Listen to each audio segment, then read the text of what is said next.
Welcome in to another American River College football broadcast brought to you by Stones Radio Network. 12:50, 10 minutes before kickoff, and we're going to send it up to the booth for a pregame show for your American River College football team. Let's send it up to the booth right now. Phantom, take it away. Thank you, Stones McCoy. This is Mark the Phantom Lowe up here in the booth. They got me a spot up in the booth today, and I'm very, very excited here at Beaver Stadium on the campus of American River College, Sacramento, California. A meeting today between the number 19 American River College Beavers and the number 8 Butte College Roadrunners. And I usually work with a guy named Jordan Georgeson, who is on assignment this week, assignment at his cousin's wedding. So we've got ourselves a replacement. I don't know where we got this guy. I work with him on Fridays doing Placer High football games, and he graciously accepted my invitation to sit with us today. His name is Scott Gordon, and partner, thanks for dropping by, helping us out. Phantom, it's good to see you. We had a nice call last night on the radio broadcast for Placer High School winning 42-35. I didn't know exactly where to park, but I made my way over here. I'm sitting in a different seat. Normally I'm on the left, you're on the right, but here we are. You're the play-by-play, and I'm just giving some color fill-in. Yeah, you did. A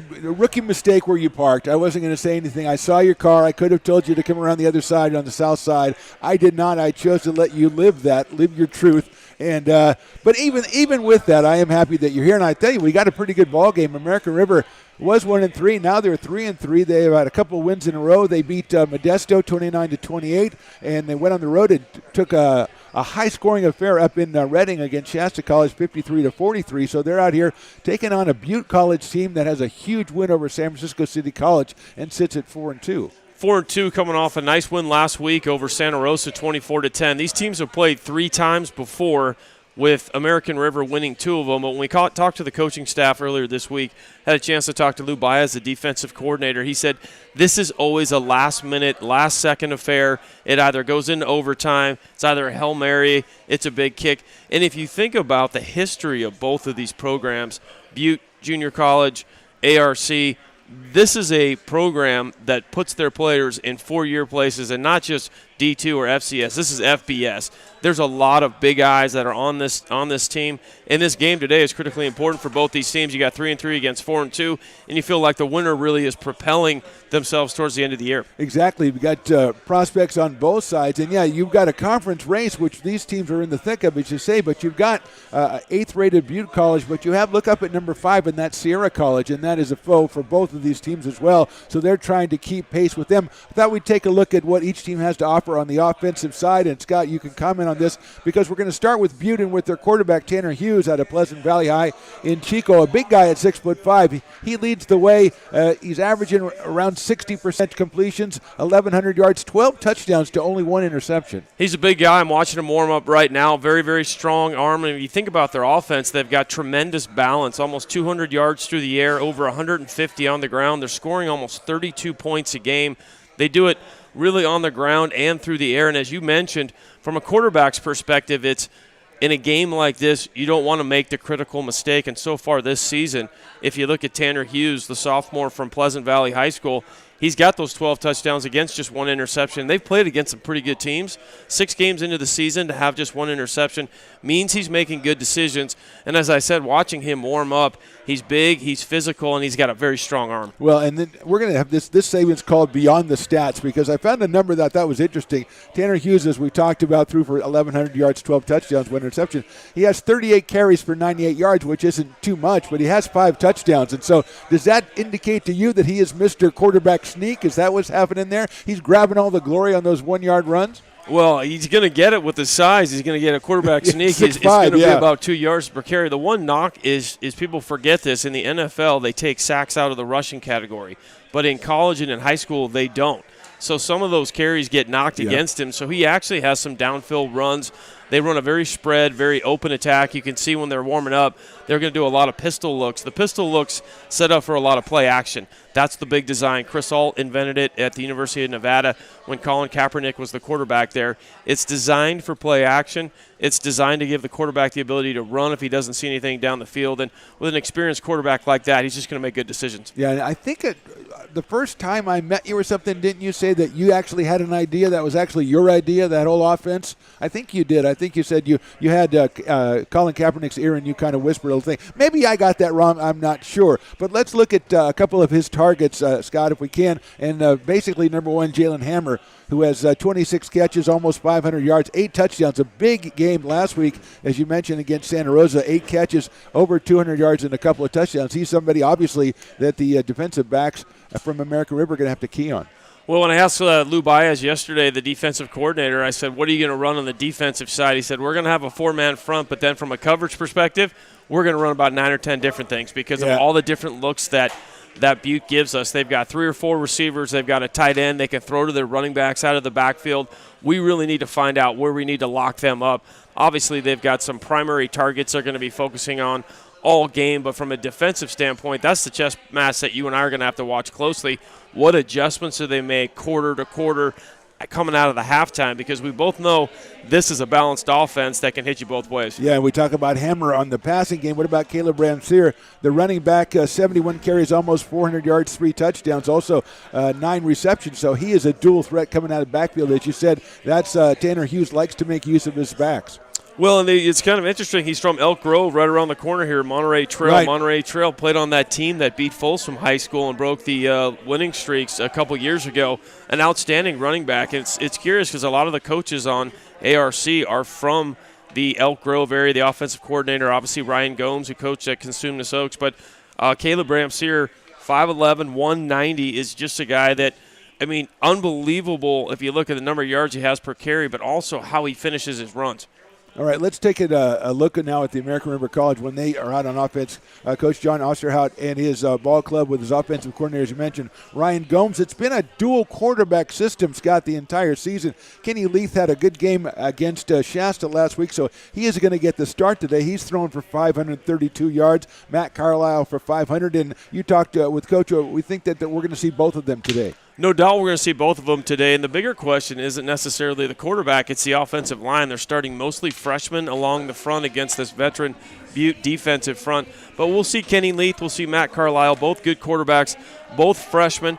But one thing that really the Beavers need to do is balance that offense out a little bit more. They are getting 125 yards on the ground each game, but really averaging just 168 yards with the passing attack. You'd expect that when you're trying to find a one signal caller, when you have 2 quarterbacks coming back and forth, every throw matters, things like that.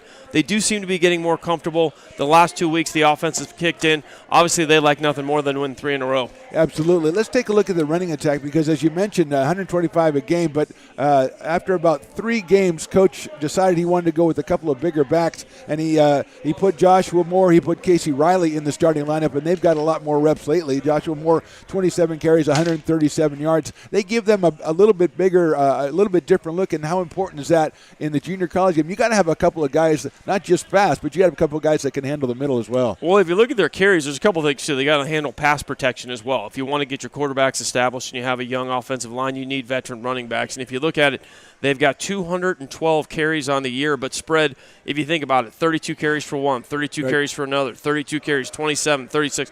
They are really trying to establish the run, which doesn't surprise me with Ryan Gomes' background.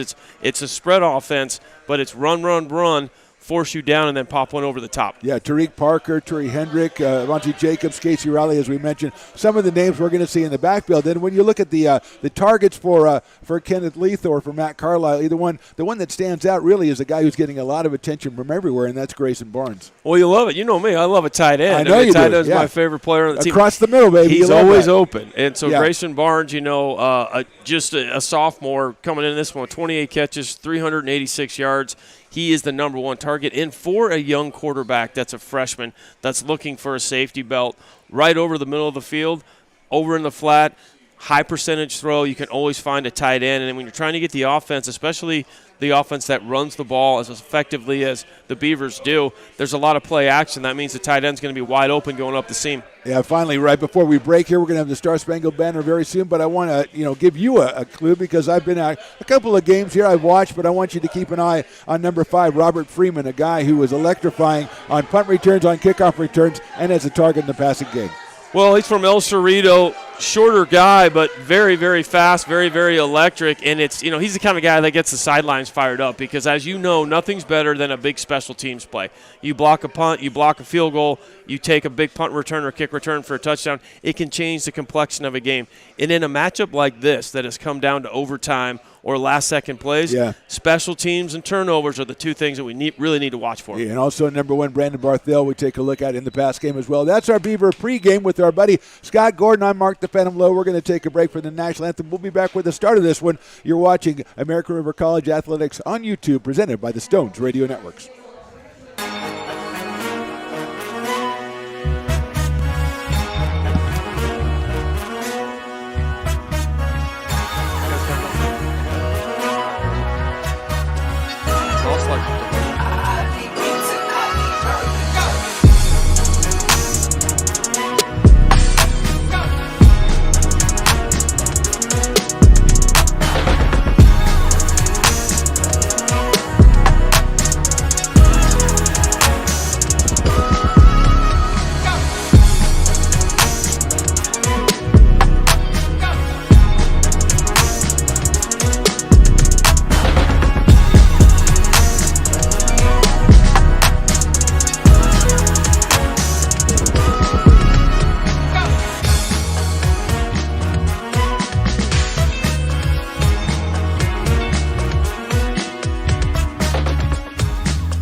Athletics broadcast brought to you by Stones Radio Network.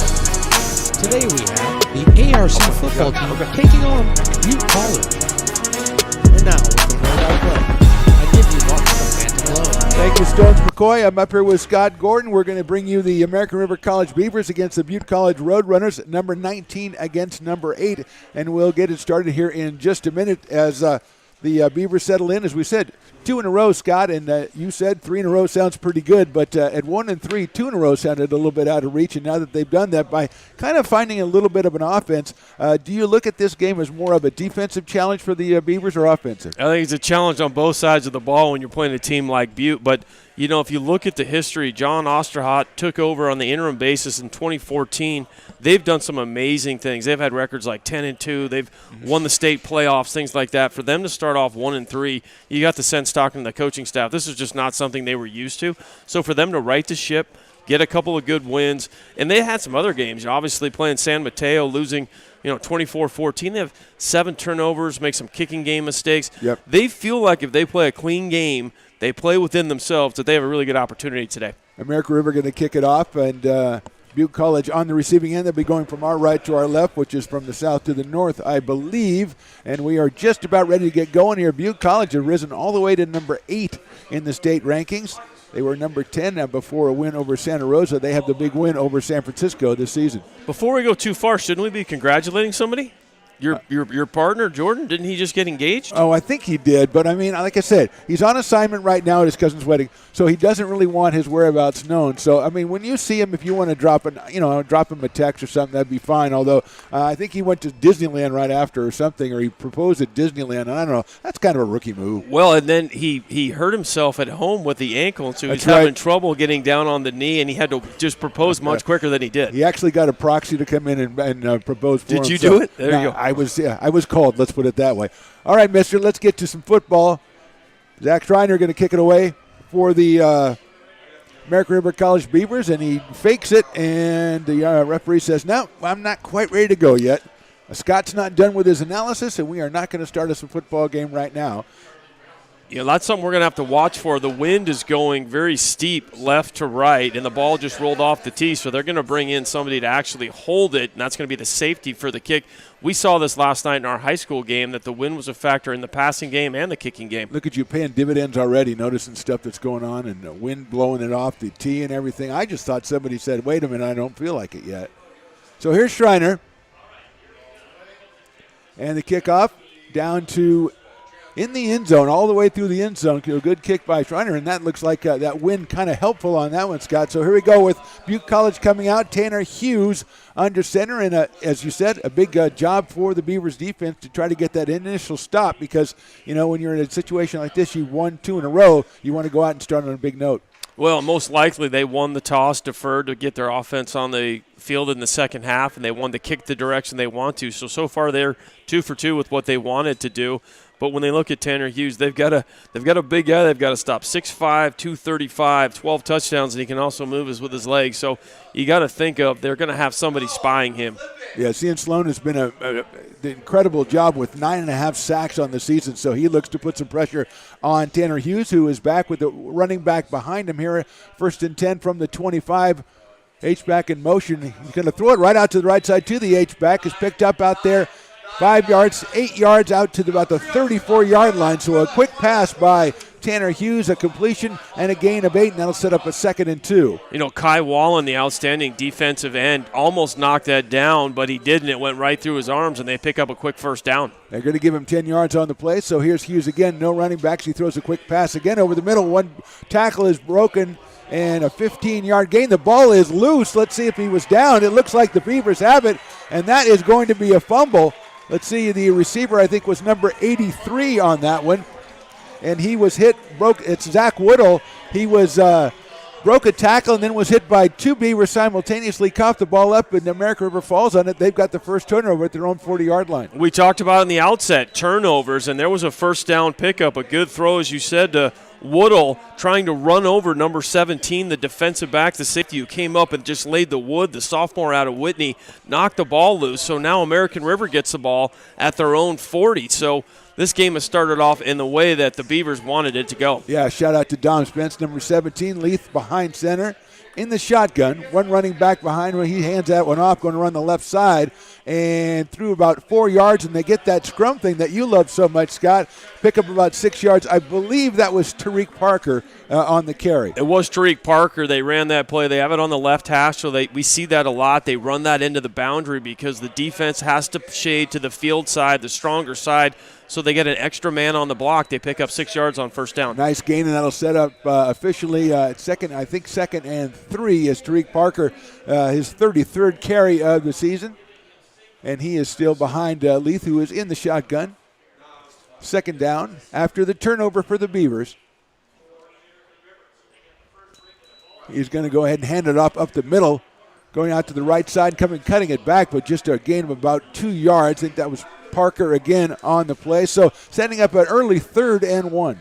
Nice job by penetration that time by Butte. Luther Snipes coming in from Elk Grove. He pushed his tackle right out of the way, got into the backfield. He maybe got a yard, brings up a 3rd and short situation. So obviously, if you're the Beavers here, you want to convert. You got the turnover. You've got it in good field position. You almost think this might be 4-down territory. Well, let's see if they try. Maybe they get Grayson Barnes involved with the short pass, but they're going to go under center now for Kenny Leith. As nobody is split out, it's a straight handoff up the middle. It's going to stutter in. It looks like he's a little bit short, and the scrum comes on, and I think he is going to be a little bit short, and it's going to set up that 4th and 1. Well, they came in a power I formation. They had no receivers in the set. Torrey Hendrick was the running back who runs like Greg Ironhead Hayward, for those of you who are over the age of 50. They gave it to him, and he picked up absolutely no yards. Great job. It was really 11 on 11, just a power play, and here it looks like Coach Osterhout's going to gamble here and go for it on 4th and short. Yeah, and he does look like he's in that same formation, which doesn't give you a lot of options here at 4th and 1 unless you're trying to draw somebody off sides. So here we go, 4th down. Leith looking over to the sidelines now, and there's 3 or 4 people making signals to him, so there a couple of them are dummies, no offense. And he's going to have quarterback sneak it. I think Leith is through. He's 6'4", and I think he's going to make it. And it'll be a first down for the Beavers on the 49-yard line. Well, he didn't make it because he's 6'4". He made it because 3 running backs came from behind him and literally shoved him forward. So he'll have a chiropractic visit tomorrow morning. Nonetheless, they pick up the first down. We were talking about that yesterday, the new scrum play, the whole getting behind the quarterback and push him. So the Beavers go to that short set, that power set in 2 plays. They get a combined maybe 1.5 yards, but it's enough to set up the first down, and they keep this drive going. 12:04 to go first quarter. No score so far far, the Beavers beneficiary of the turnover there on the drive with Kenny Leith in the shotgun. In motion, looks like Barnes. He sets up on the right side. Hand off to the right side again, cut back a little bit, gets through to about 2 or 3 yards on that play. So a quick hitter going around the right side, trying to turn it back in. And it is going to be Tariq Parker on that one. That'll set up a second and looks like about 7. So you can see right away what American River's trying to do. They've run 5 offensive plays, Phantom. They've all been on the ground. They've went 2 up the middle, 2 around the side. They're trying to establish the line of scrimmage. From their perspective, when Butte's offense is off the field, they're winning the game. That's what they're going to try to do. Exactly. Tariq Parker with that big 7-yard gain on the first play, which kind of set the tone for the series so far. Second down, 8 yards to go at the 47-yard line. That's another handoff that's going to cut out to the right side as Parker again breaks a couple of tackles and gets down around the 40-yard line. That'll set up a 3rd and 1 for the Beavers. He broke a tackle at the line of scrimmage. It was actually a really good play, but coming up to make the tackle was Lydell Hudson, knocking him just short of the first down. And here we are in another 3rd and short situation. So they've had 6 plays on offense. They've all been runs. They've all been really into the boundary, into the short side of the field. And American River kind of slowing the pace down of the game, looking over to the sidelines. There's a difference between a no huddle and a pace. Do you expect the power formation here? It looks like that's what we're getting on 3rd down and 1. They've got to get to the 39-yard line. And Luth is going to go ahead and he's faked it, and he's going to throw it up in the air. That's going to be that's a pass interference. So Luth kind of did a fake, like he was going to do the quarterback sneak or kneel down, and he was looking. I think that was probably Grayson Barnes out there trying to get the play. And the defensive back taken by surprise. It was a little underthrown, and he committed the penalty. Well, it wasn't a penalty. It was almost a misdemeanor. He looked like he was going to Rory Morgan right there. And I was just about to say, talk about setting up play action. They've run it. So a little fake kneel. It is a pass interference down on the other side. And the tight end did have a step. Ball was well thrown. And the defensive back that time, Coey LeMay from Utah, just tackled him. Well, that's all he had. Like you say, he was spelled for the fake. It was a good fake. It was set up well, and he fell for it. So now we've got a first down. It looks like at about the 26-yard line for the Beavers. In the shotgun, Kenny Leith. He is going to hand that one up the middle, and it will go for no gain on the play. So it took its time handing it off, and by the time the runner got the ball, it was Ture Hendrick, and he was going to be dropped for no gain. Hendrick's second carry of the game. They're giving to Tariq Parker a little bit of a break on that. They go out of shotgun, 2 receivers set to the left, 1 to the right, try to spread out the Butte defense and try to catch them off guard with something quick up the middle. But so far the defensive front has been on Tariq Hendrick. 2nd and 10. Haven't seen Joshua Moore yet in the backfield for the Beavers. Leith is in the shotgun. You think it's a pass situation here, 2nd and 10. 9:42 to go first quarter, still no score. The Beavers have had it for pretty much the entire time after the turnover. Leith is looking on the left side. He's going to let that one go down the sideline, and it is caught over there in the end zone. That is a touchdown. Robert Freeman is the guy that we talked about in the pregame, electrifying, and there you go, Scott Gordon. The electrifying Robert Freeman puts points up on the board for the Beavers. That was a fantastic throw. The ball is on the right hash. They run a corner route. He's double covered, so they know he's getting the ball, Freeman. The ball is thrown where no defender could get it over his outside shoulder. He catches it, walks into the end zone, and they pick up 6 points off the turnover. Yeah, I talked about Robert Freeman, but you're right. That's a Kenny Leith perfect pass right there. Stood up tall, got some good protection from that offensive line. And here's Zach Schreiner trying to get the extra point.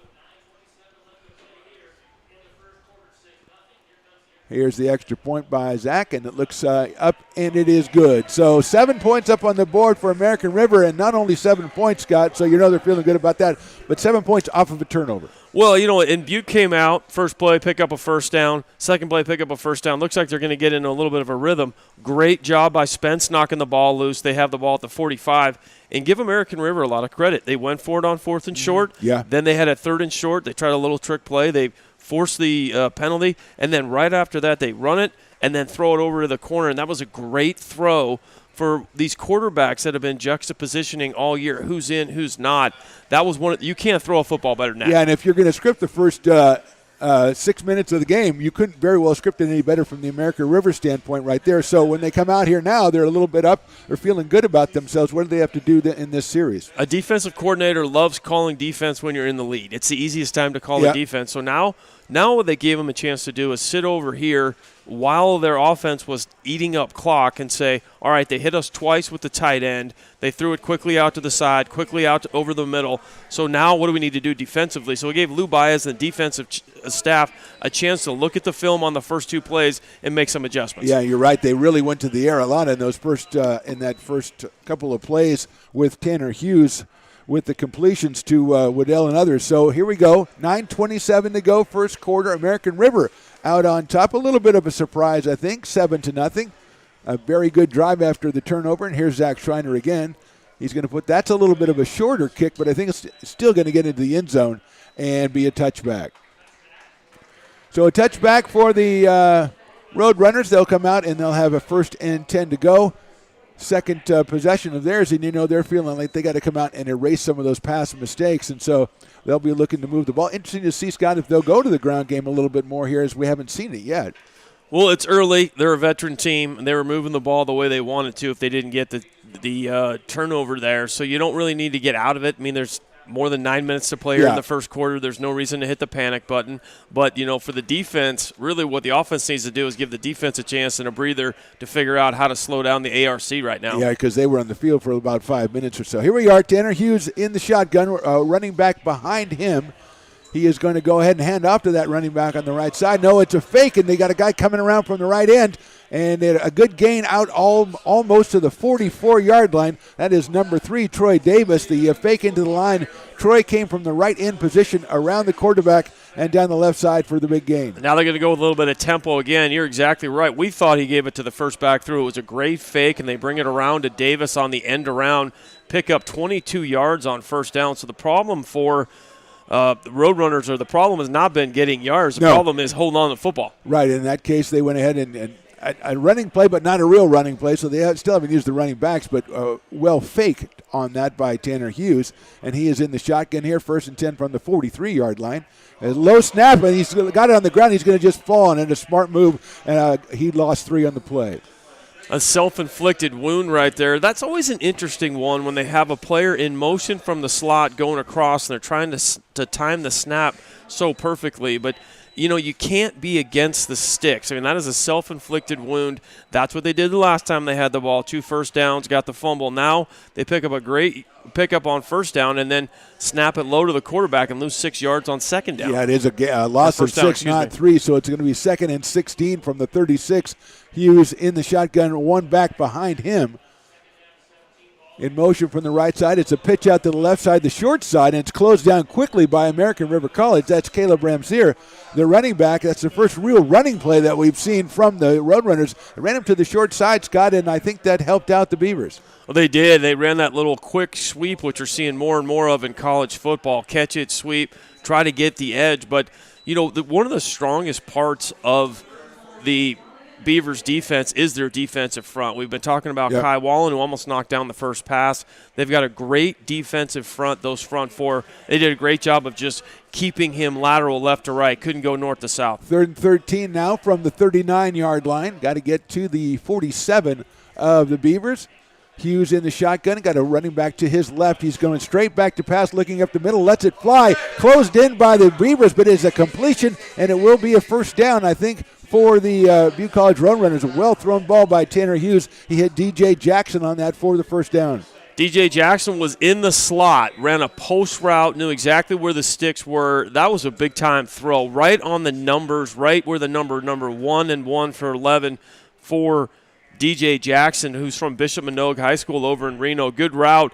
And, there wasn't a big window there, Phantom, for him to get through. He threw it between the safety and the linebackers, but nonetheless, they pick up a first down. Now they have it in ARC territory for the first time. Yeah, safety was closing quickly on that one, so a first down from the 43-yard line. Hughes in that shotgun. He's going to hand that off to his running back, who just a couple of yards by Rex Ramsey. He's going to get down to about the 38, 39-yard line. So a gain of, we'll call it 4, brings up a 2nd and 6. Nice job by James Turrentine, defensive lineman from Pleasant Grove, just pushing the guard to his side and making the tackle. Tripped him up, still picked up 3 yards on first down. Sets up a 2nd and 7 now as the Beavers, as you said, Scott, they've been giving up yards. They had the turnover the first series, and now they are facing the 2nd and 7. Now the ball in their territory in the 39, 6:38 to go here in the first quarter. Beavers lead at 7-0.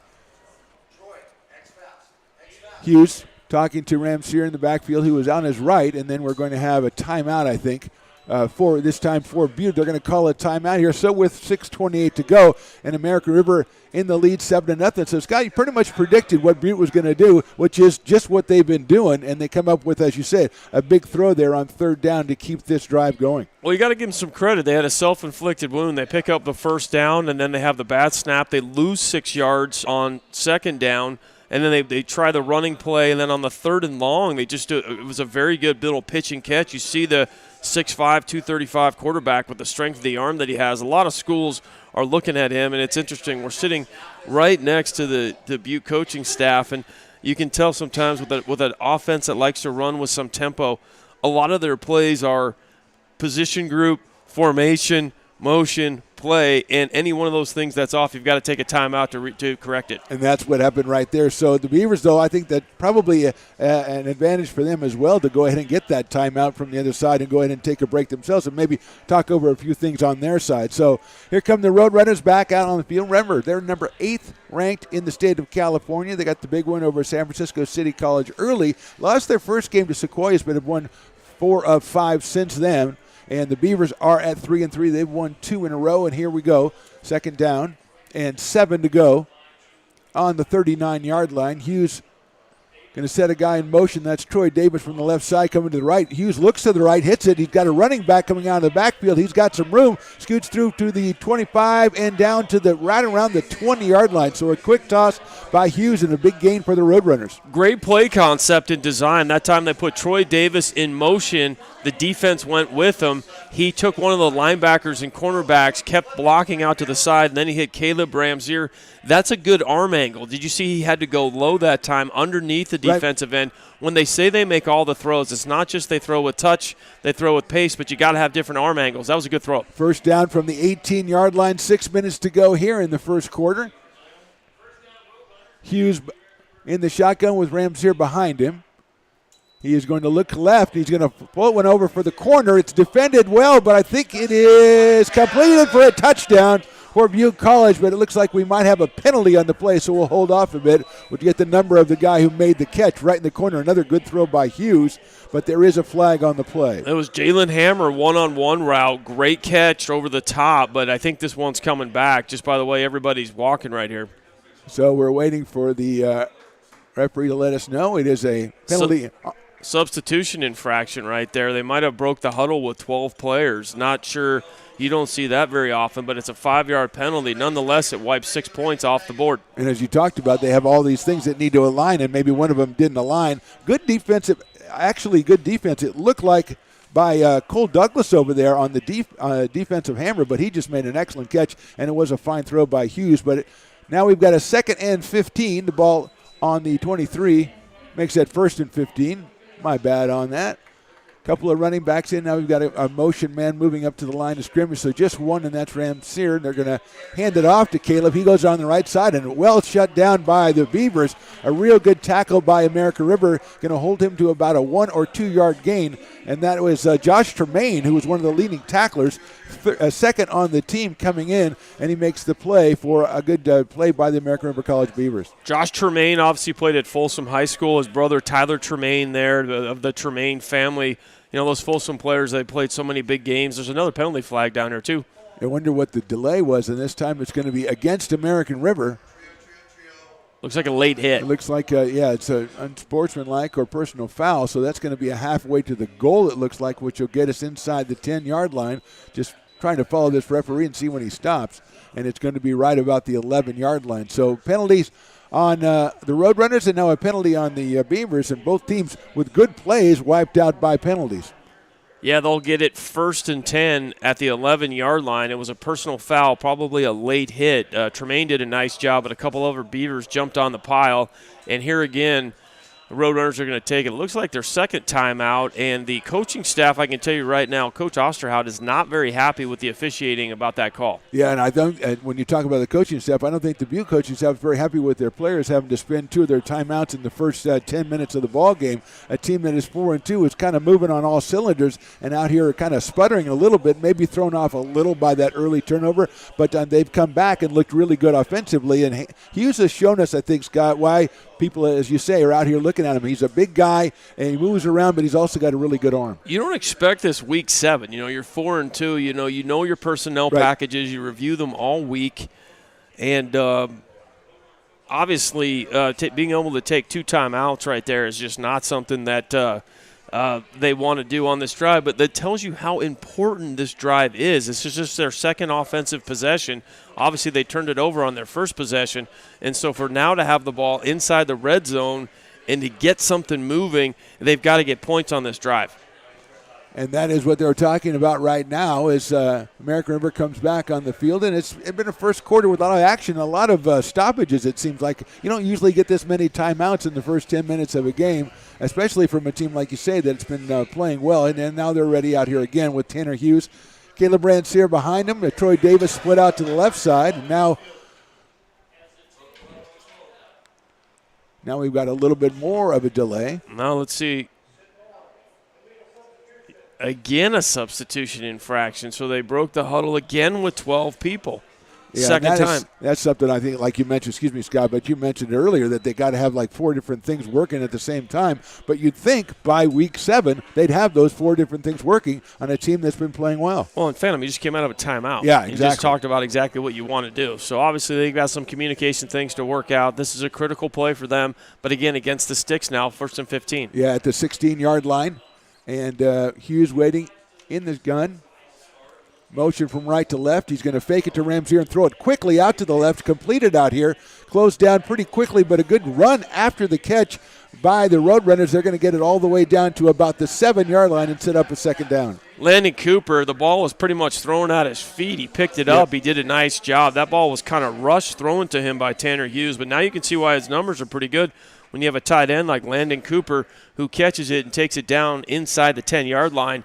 Good pitch and catch for him. Yeah, you mentioned earlier before the game about the array of receivers. That's Cooper's only his 6th reception on the season, but he did make a fine play on that one. Okay, so here we go, second down. We're about the 6 or 7-yard line.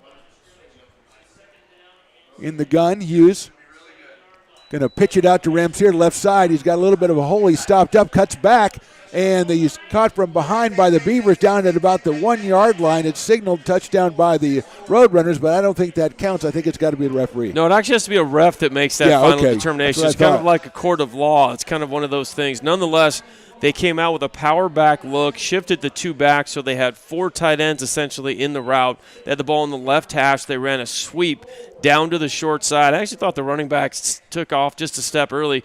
Nonetheless, they have it 1st and goal at the 1. And Hughes comes up. He's going to be under center now. And remember, he's got there. We have another penalty on the play, and hopefully it's not a substitution error because that would really be embarrassing. It's going to be an illegal procedure. It's going to push Butte back 5 yards. And we talked about Tanner Hughes with his 5 touchdowns, so we were expecting to see a quarterback sneak on that play, and maybe he got a little too excited on that, and we'll see. But it's going to push it back to the 6. But I still think it is. They did get a first down, so it's 1st and goal on the 6. 7-0. American River leads it just under 4 minutes here from Beaver Stadium on the campus of American River College, Sacramento, California. I have a really good parking place. Scott does not, but that's neither here nor there. I'm trying to get my steps. That's neither here nor there. Get my steps you might want to kind of more steps. I need a golf cart. Yeah. So Ramsier behind Hughes in the shotgun, and he is going to hand it to him right up the middle. Bounces off a couple. He's going to roll down to about the 3-yard line, but initially a pretty good push by the defensive line of the Beavers. That was the exact same look they played on the sweep play that picked up all the way down to the first 1-yard line. This time they gave it to him, trying to sneak it off the right and left tackle. But as you mentioned, good push by the defensive front that time by the Beavers. Okay, here we go. Second down and goal from the 4. Same alignment with Hughes.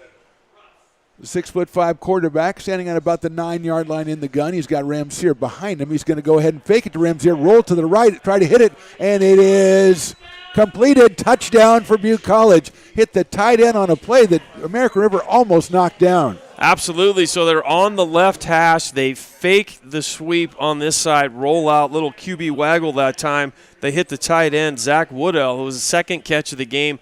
Good diving catch. Coverage was not awful on that at all, but a great throw. He threw it in a spot only his receiver could get it to, and picks up his 13th touchdown pass of the season. 2:54 to go in the quarter.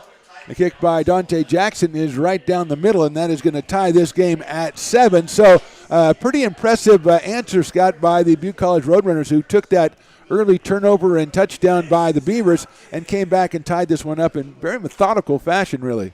You know, they overcame their own adversity. They had to call 2 timeouts. They had to overcome 3 penalties, a false start, 1st and goal at the 1. But you got to love the play call. You're running the ball pretty well. You know your quarterback is their key player. They fake it on the rollout to the wide side of the field. They had 2 tight ends in the route. One short was well covered, and the one deep was Woodell, and he had a step on the safety, and he gets the touchdown. And as you mentioned, Hughes with another well-thrown ball. He is not hurting his stock any way at all by what he has done so far in this game. So the Beavers now going to come out. They had that 7-0 lead for about 5 minutes, and now it is tied up at 7-7. They're going to send Brandon Barthel back, and it looks like Robert Freeman as well. And as I told Scott, in preparation for this game, Robert Freeman is a guy to keep your eye on in these situations. The other thing that they did is they gave their defense a chance to rest and really watch a lot of tape of what happened on the first drive, that 55-yard touchdown drive by American River. So the defense is well rested and ready to come back out. Now the game's tied. Dante Jackson puts the foot in. It's a short kick. It'll be, looks like Freeman on about the 11-yard line, going to go right straight up the middle. Now he goes to the right side, gets by 1 or 2, and he's pulled down right about the 25-yard line. That's where American River is going to start. And Scott, do you expect to see more of the running game, or do you think they'll air it out a little bit here? I think they need to give their defense a little bit of a breather. They just gave up an 80-yard drive. They were just on the field for more than 6 minutes of playing time. That included a couple of timeouts. Obviously, this early in the game, all you want to do is score and get points, but you also want to establish the line of scrimmage. You want to give your defense a rest, a chance to look at some tape. They just gave up a touchdown pass. They just gave up a long 3rd down. I expect it to be a good mixture of both. Kenny Leith in the shotgun for the Beavers. He's got a running back behind him. I think that is Tariq Parker, and they've got 2 wide receivers split right now. Grayson Barnes goes in motion to the left, resets on the left side. Leith is going to hand it to Reed Parker going around that left side. It's going to be stopped up and going to get the ball down to about the 13-yard line there, so it'll set up a 2nd and 8 for the Beavers. It's actually Robert Freeman that was in the backfield that time. They run the sweep to the wide side of the field. They get a good little edge, pick up 2 yards on 1st down. And Tariq Parker coming in the game now, so trying to move Freeman. You know, you got a guy who's that good with the ball. You want to get it to him in as many different ways you can, and that's the way they use Robert Freeman there. And now the Tariq Parker will get it coming in and split Robert Freeman back out to his wide receiver spot as the Beavers waiting for that play to come in from the sidelines, and it's taking quite a bit as we tick down. Close to 2 minutes left in the first quarter here, 7-7 tie with the Roadrunners and the Beavers. Leith in the shotgun turns and hands it. No, he's going to hold on to it. He's looking for a receiver going down the right side, but he is well covered by the Roadrunners, and he throws it over the head of Grayson Barnes to set up a 3rd down. What a job by Elijah O'Neal. We had his number covered before the game, the outstanding outside linebacker, from Renton, Washington. He did not bite on the fake at all, and he was in on Leith, and Leith just had to throw that one away. No receiver was really open in the route. They try a play action, but this is a key 3rd down now, Phantom, because your defense just was on the field for 7 minutes. You need to pick up a 1st down and take up some time. 3rd down, 8 yards to go. They are at the 25-yard line. Leith is going to go straight back, step up. He's under pressure. He's going to try to run it. He goes up the middle. He runs over a defender, but he's going to be about 2 yards short of a 1st down. There's a flag on the offside. If you're American River right now, you're hoping this is defensive offsides, but they're running their punt team on, so I'm not sure what the call is going to be that. We'll see. It doesn't even look like they're really even talking about a penalty, or else they've already got a wave off from the Roadrunners. So, as you mentioned, the Beavers in punt formation. Alden Basirovich is the kicker. averaging 38.7 yards a kick. But as Coach Osterhout told me yesterday when I was talking to him, he said this guy's got all the kicks. He's done everything we've asked him to do. He's one of the best kickers in the state. So Alden will get it he's probably going to kick from about the 20-yard line with the receiver at about the 25 of the Roadrunners. 1:43 to go. Sorry, Phantom, with the wind. So we'll see how that affects this kick. We've got a bluff by the run runner. So from the 20, the kick is up. It's a really good kick. It's going to come down, and now over the head of the receiver. That's going to bounce down toward the 2-yard line. Did they save it? Knocks it back in, and that is covered by the Beaver special team at about the 4-yard line, and we've got to find, I think that was Brendan Barthel, but we'll check on that. Got the ball, batted it back, and the rest of the special teams covered it. A big mistake that time by the Butte defender. It was a wonderful kick, but the returner, not the defender, he happens to be the defensive back, Zach Vassirel, and he let it go over his head thinking it was going to roll in the end zone from about the 20-yard line. As he fields it, they would have had it at the 20. Nonetheless, the coverage that time by the Beavers was fantastic, and they pin him down at the 4-yard line. Yeah, usually it's if you're standing at the 10 and it's over your head, you let it go, but not the 20. That was just too much area, and as we saw, the Sirovic with a great punt all the way down to the 4-yard line. 1:26 to go, first quarter, and Hughes comes out with Ramsier behind him, and they said they're trying to get movement, but no call is made. They said there's movement. The Beavers are pointing it out, and now we have a flag coming in. It might be on a 7-second tape delay. That sometimes happens. Caleb Ramsier moved early. So we're going to get movement by Ramsier, and that's going to be half the distance to the goal, which isn't that far, but it is getting it back to the 2-yard line. So, Scott, how huge is this now for American River? Now, they're going to try to get themselves out of the end zone, get a little breathing room, and the Beavers, have a chance here that the punt and the penalty has given them. I'm just surprised they've had 3 illegal procedures, and 2 of them have been from the running back. That is kind of rare. A lot of times what they tell you to do is just continue to go in motion, and the quarterback has to run it. Nonetheless, changes their strategy. First down, it's going to be just a quarterback sneak by Tanner Hughes, and they scrum him out and get him all the way out to the 10-yard line. So Hughes, as we talked about, likes the quarterback sneak, not usually from his own 2-yard line, but they picked up about 7 yards on the play, so pretty successful. That was like putting a hockey goalie and everybody behind him and just shoving it. I mean, that wasn't even a quarterback sneak. That was literally like a tank going through the middle of the line there. That was a quarterback. It was, and it was pretty successful because it sets up, and now it's 2nd and about 5. Make that 4 according to the scoreboard. Hughes with Ramsier behind him. Motion right to left. He's going to hand it to Ramsier. He's got a hole up the middle, cuts it back again. He's at the 20 at about 22, and here comes the scrum. And that time it's the scrum pushed back, but Ramsier gets it all the way up to the 24-yard line. That'll be a first down with just 35 seconds to go in the quarter. One of the best runs we've seen so far, 2nd and 5. Cut it back at the line of scrimmage, cut it back against in the linebacker core, makes it all the way.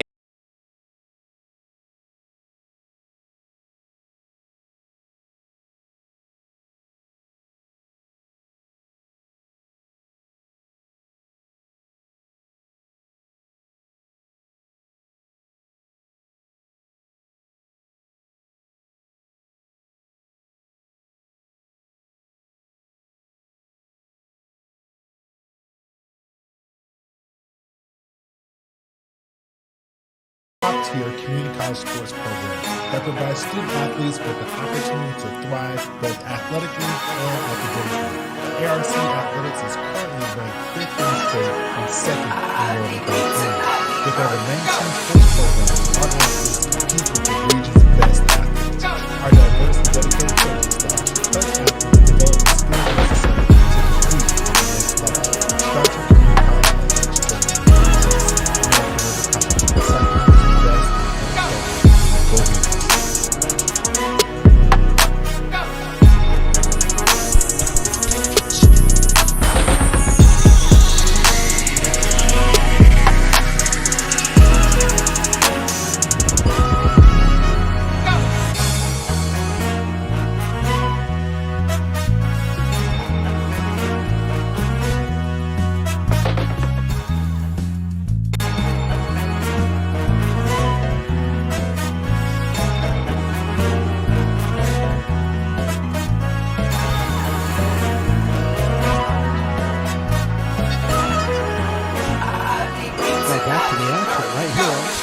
Radio Networks. Second quarter, 15 minutes to go in the first half.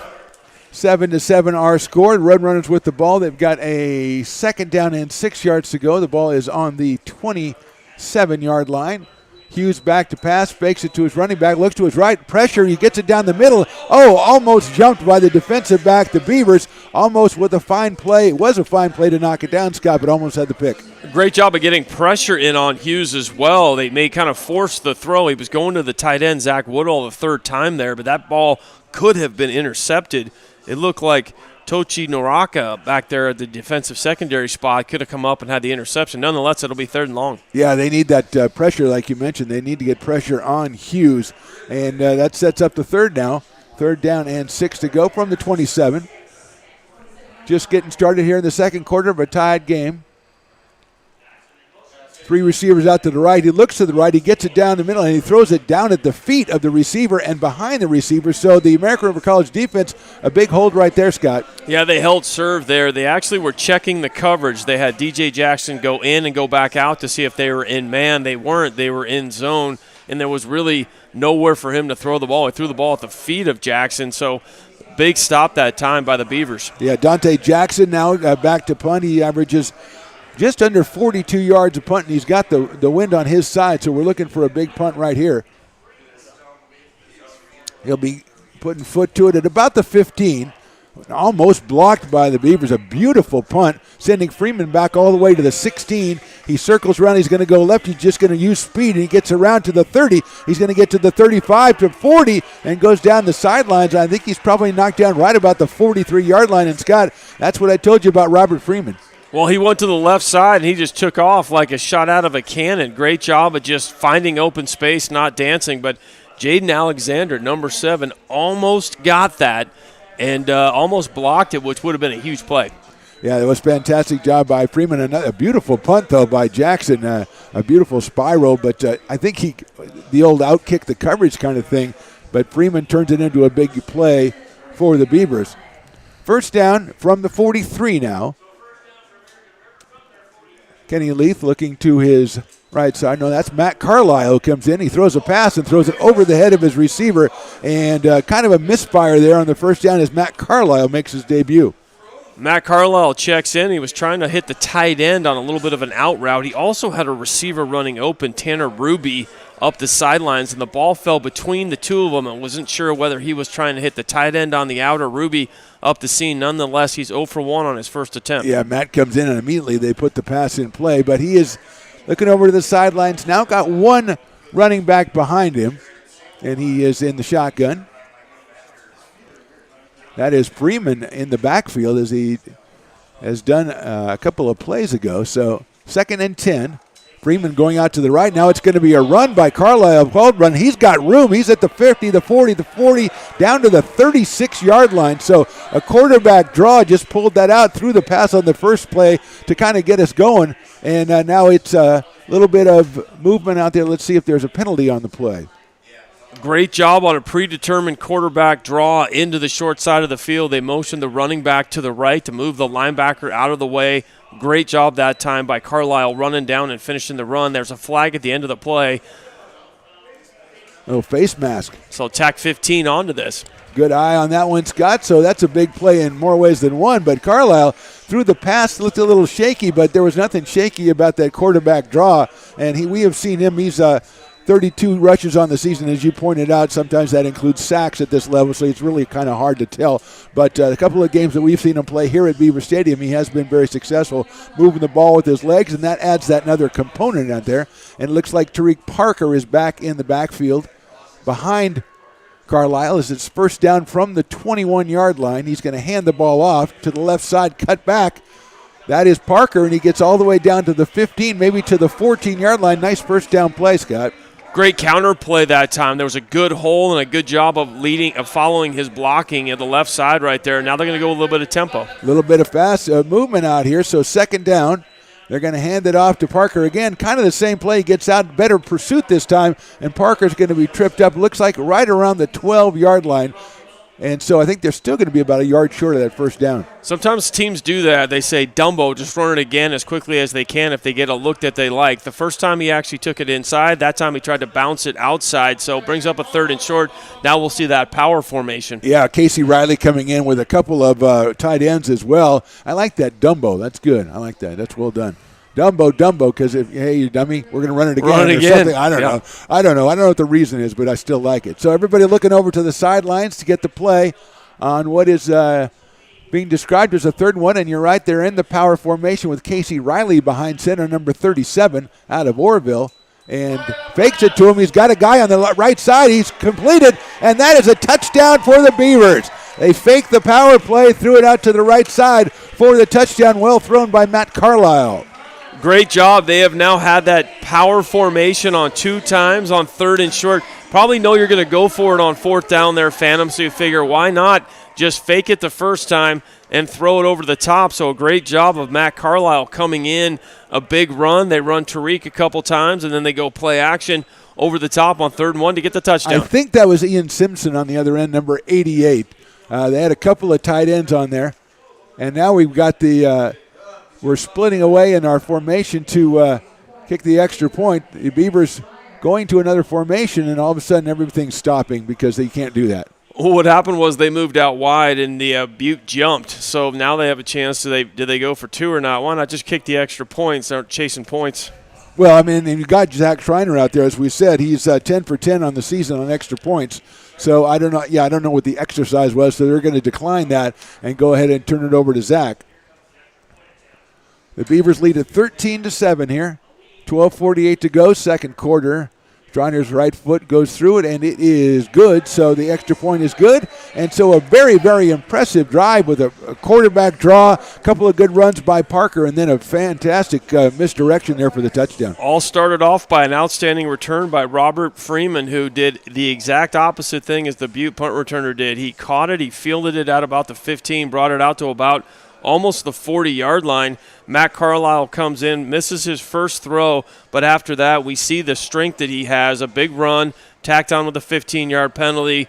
They run it a few more times, and then the play action. Great play call by Ryan Gomes for the touchdown. And you've seen it from both quarterbacks, guy. You've seen it. You've commented on it. Both of them throw some pretty nice touch passes in this game. You know, sometimes you're not playing all the time. You're alternating, and sometimes you don't get your touch right away. But that touchdown pass was well done. That could have easily been overthrown by Carlisle, and the touchdown from Kenny Leith was a fantastic throw to the corner of the end zone. And we talk about Robert Freeman averaging 32, almost 33 yards on his kickoff returns and 13 yards on his punt returns, which is a pretty respectable number, and he's added to that today. So now it becomes the same thing as far as holding down the Roadrunners, as their offense is pretty potent as well. The Beavers leading this one 14-7, 12:48 to go, second quarter. And here is Zach Schreiner putting it in. It's against the wind, and it shows. He's going to be picked up at the 15-yard line. Running to the left side, trying to get outside is the run he does, and a nice tackle coming in by American River. That's Jalen Hammer, the wide receiver who returns it. He gets it all the way out, and we've got a little bit of mixology out there, but he gets it out to about the 28-yard line. Good job by the Beavers special teams. A lot of these guys have played against each other in high school. They played against each other on 7-on-7, so they've been playing football in the state of California against each other for a long time, so they know each other. They're deep into the season. It's week 7, so I'm not surprised to see a little bit of post-play activity. Little extracurriculars out there. That's what happens in football. 12:42, and here come the Butte College Roadrunners offense, which has been kind of misfiring in the sense of a couple of penalties that kind of atypical for them. So Hughes now, he's going to fake it. It's a handoff and a great play defensively by the Beavers as the penetration on the defensive line, which you've said a couple times, Scott, is critical. They got it on that play.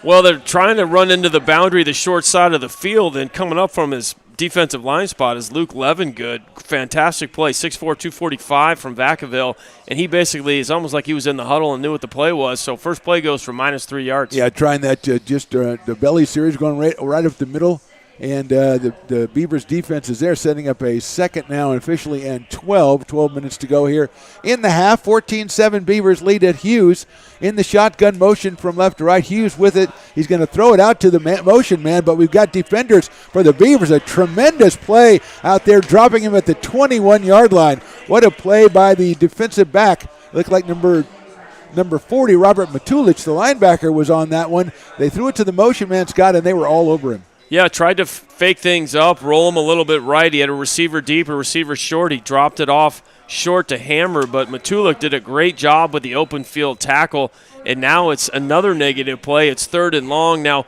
this is very similar to the 3rd and long had earlier, which they converted. Yeah, Hammer, he's another one of those guys like Freeman. You want to get him the ball in as many ways as you can. So, yeah, they came up with a big play the last time in the first quarter when they needed it. Let's see if they can do the same, as it is 3rd and 13, and now we've got a whistle on the snap, and I think we have a timeout from American River College. So the Beavers probably heard what you said. That they go, this is kind of an important play. We're going to go ahead and talk about this. Well, the defensive staff comes up when they see the look that they have, and they say, we're not going to let this one go. Last time they had it 3rd and 13, they actually completed it, went down and scored the touchdown. It's 14-7. These games are always close, Phantom, and so a situation like this is absolutely critical for the Beavers. And the Beavers, with that big stop they had last time, remember, there were a couple of passes that one almost intercepted and one was thrown to the feet of the receiver. So they kind of interrupted the Roadrunner passing attack a little bit on the last series. And if they can do it again, like you say, 2 straight negative plays, which is fantastic for the Beavers defense, and they're getting that penetration that you wanted them to get. The Roadrunners had the ball first to start the game, Phantom, as you know, but then they had the fumble, which was turned into 7 points, and they've been against the sticks a couple times because of self-inflicted penalties, and this time they've been against the sticks really because of the outstanding defense of the Beavers. Yeah, Butte College, remember, 4-2 on the season, lost their first game to Sequoia, and has won 4 of the last 5. The only loss to the College of San Mateo, who's number 3 in the state. The Beavers started out 1-3 and have won 2 in a row, beating Modesto and beating Shasta. The one against Shasta, the first conference game, so they're 1-0 in conference. So both teams kind of working on a roll here, and right now it's 14-7 in favor of the Beavers, 11-14 to go. And here's the snap to Hughes in the shotgun on 3rd and 13. He's looking down the middle, and he throws. It's completed, closed down right away. I think he's probably got the first down by about a half yard. A pass to Jalen Hammer right across the middle. That was a great throw, but he kind of double-clutched the snap, if you saw that, and it threw the timing of his throw off that time. Good catch over the middle. He knew exactly where the route was. Same play over the middle on the same yardage they needed the last time.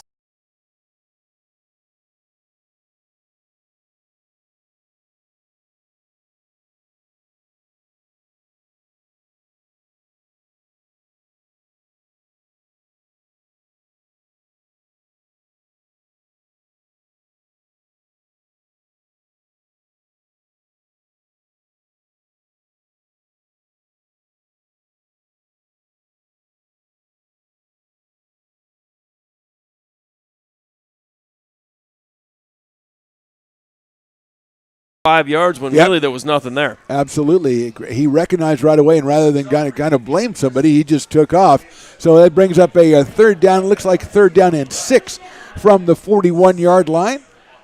Another big 3rd down for the Beavers defense here as Hughes is in the shotgun. Got the running back to his right this time.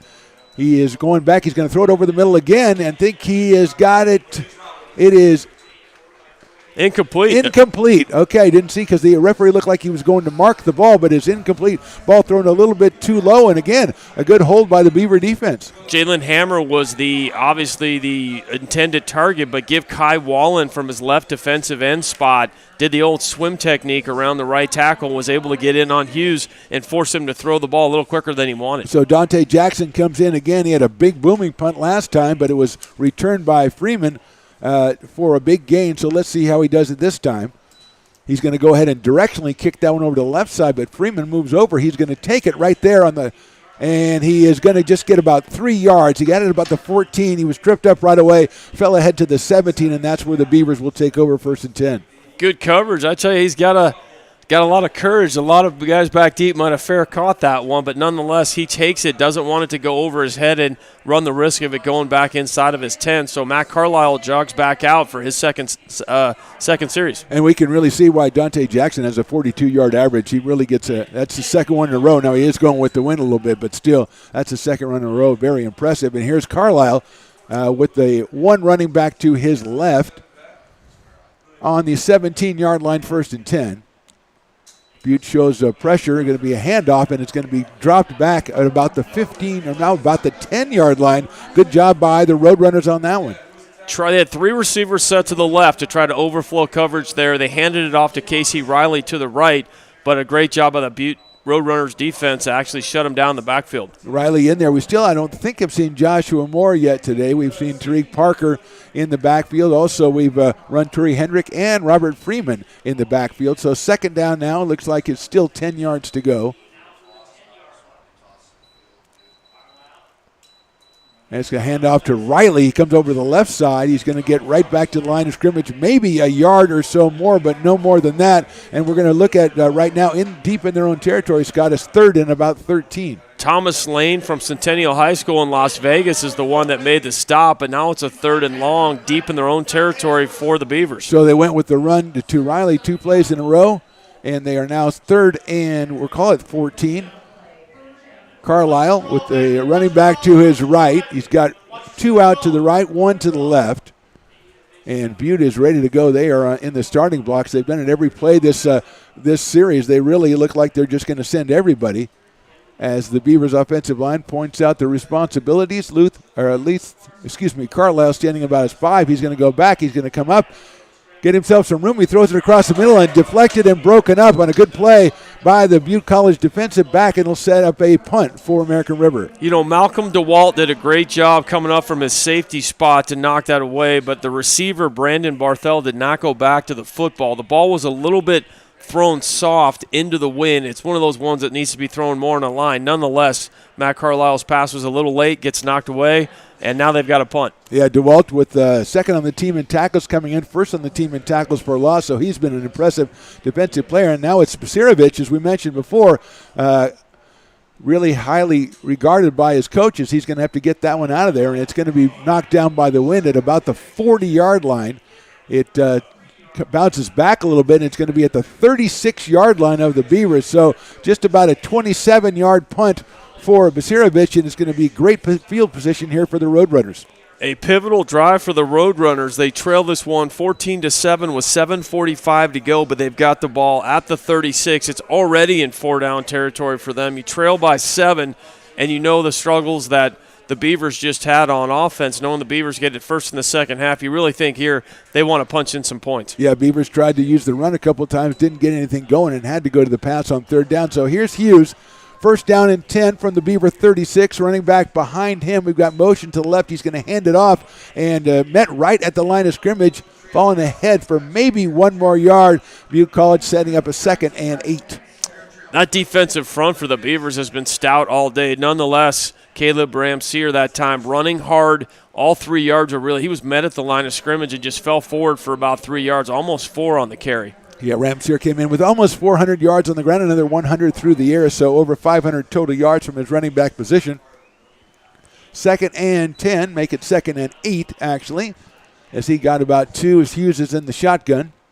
Motion from the left all the way through Troy Davis. He looks to the right. He's going to hit the running back, Ramseer. He's got a little bit of room, misses one tackler, going to get down very close to the 1st down and about a 7-yard gain for the Roadrunners, and we'll see how that is marked. We might have a 3rd down coming up. It's going to be 3rd and short. Put Troy Davis in motion that time. Already had 2 receivers over here, so that put 3 receivers out to block on it. Good little throw out time to Ramseer. He follows his blocks.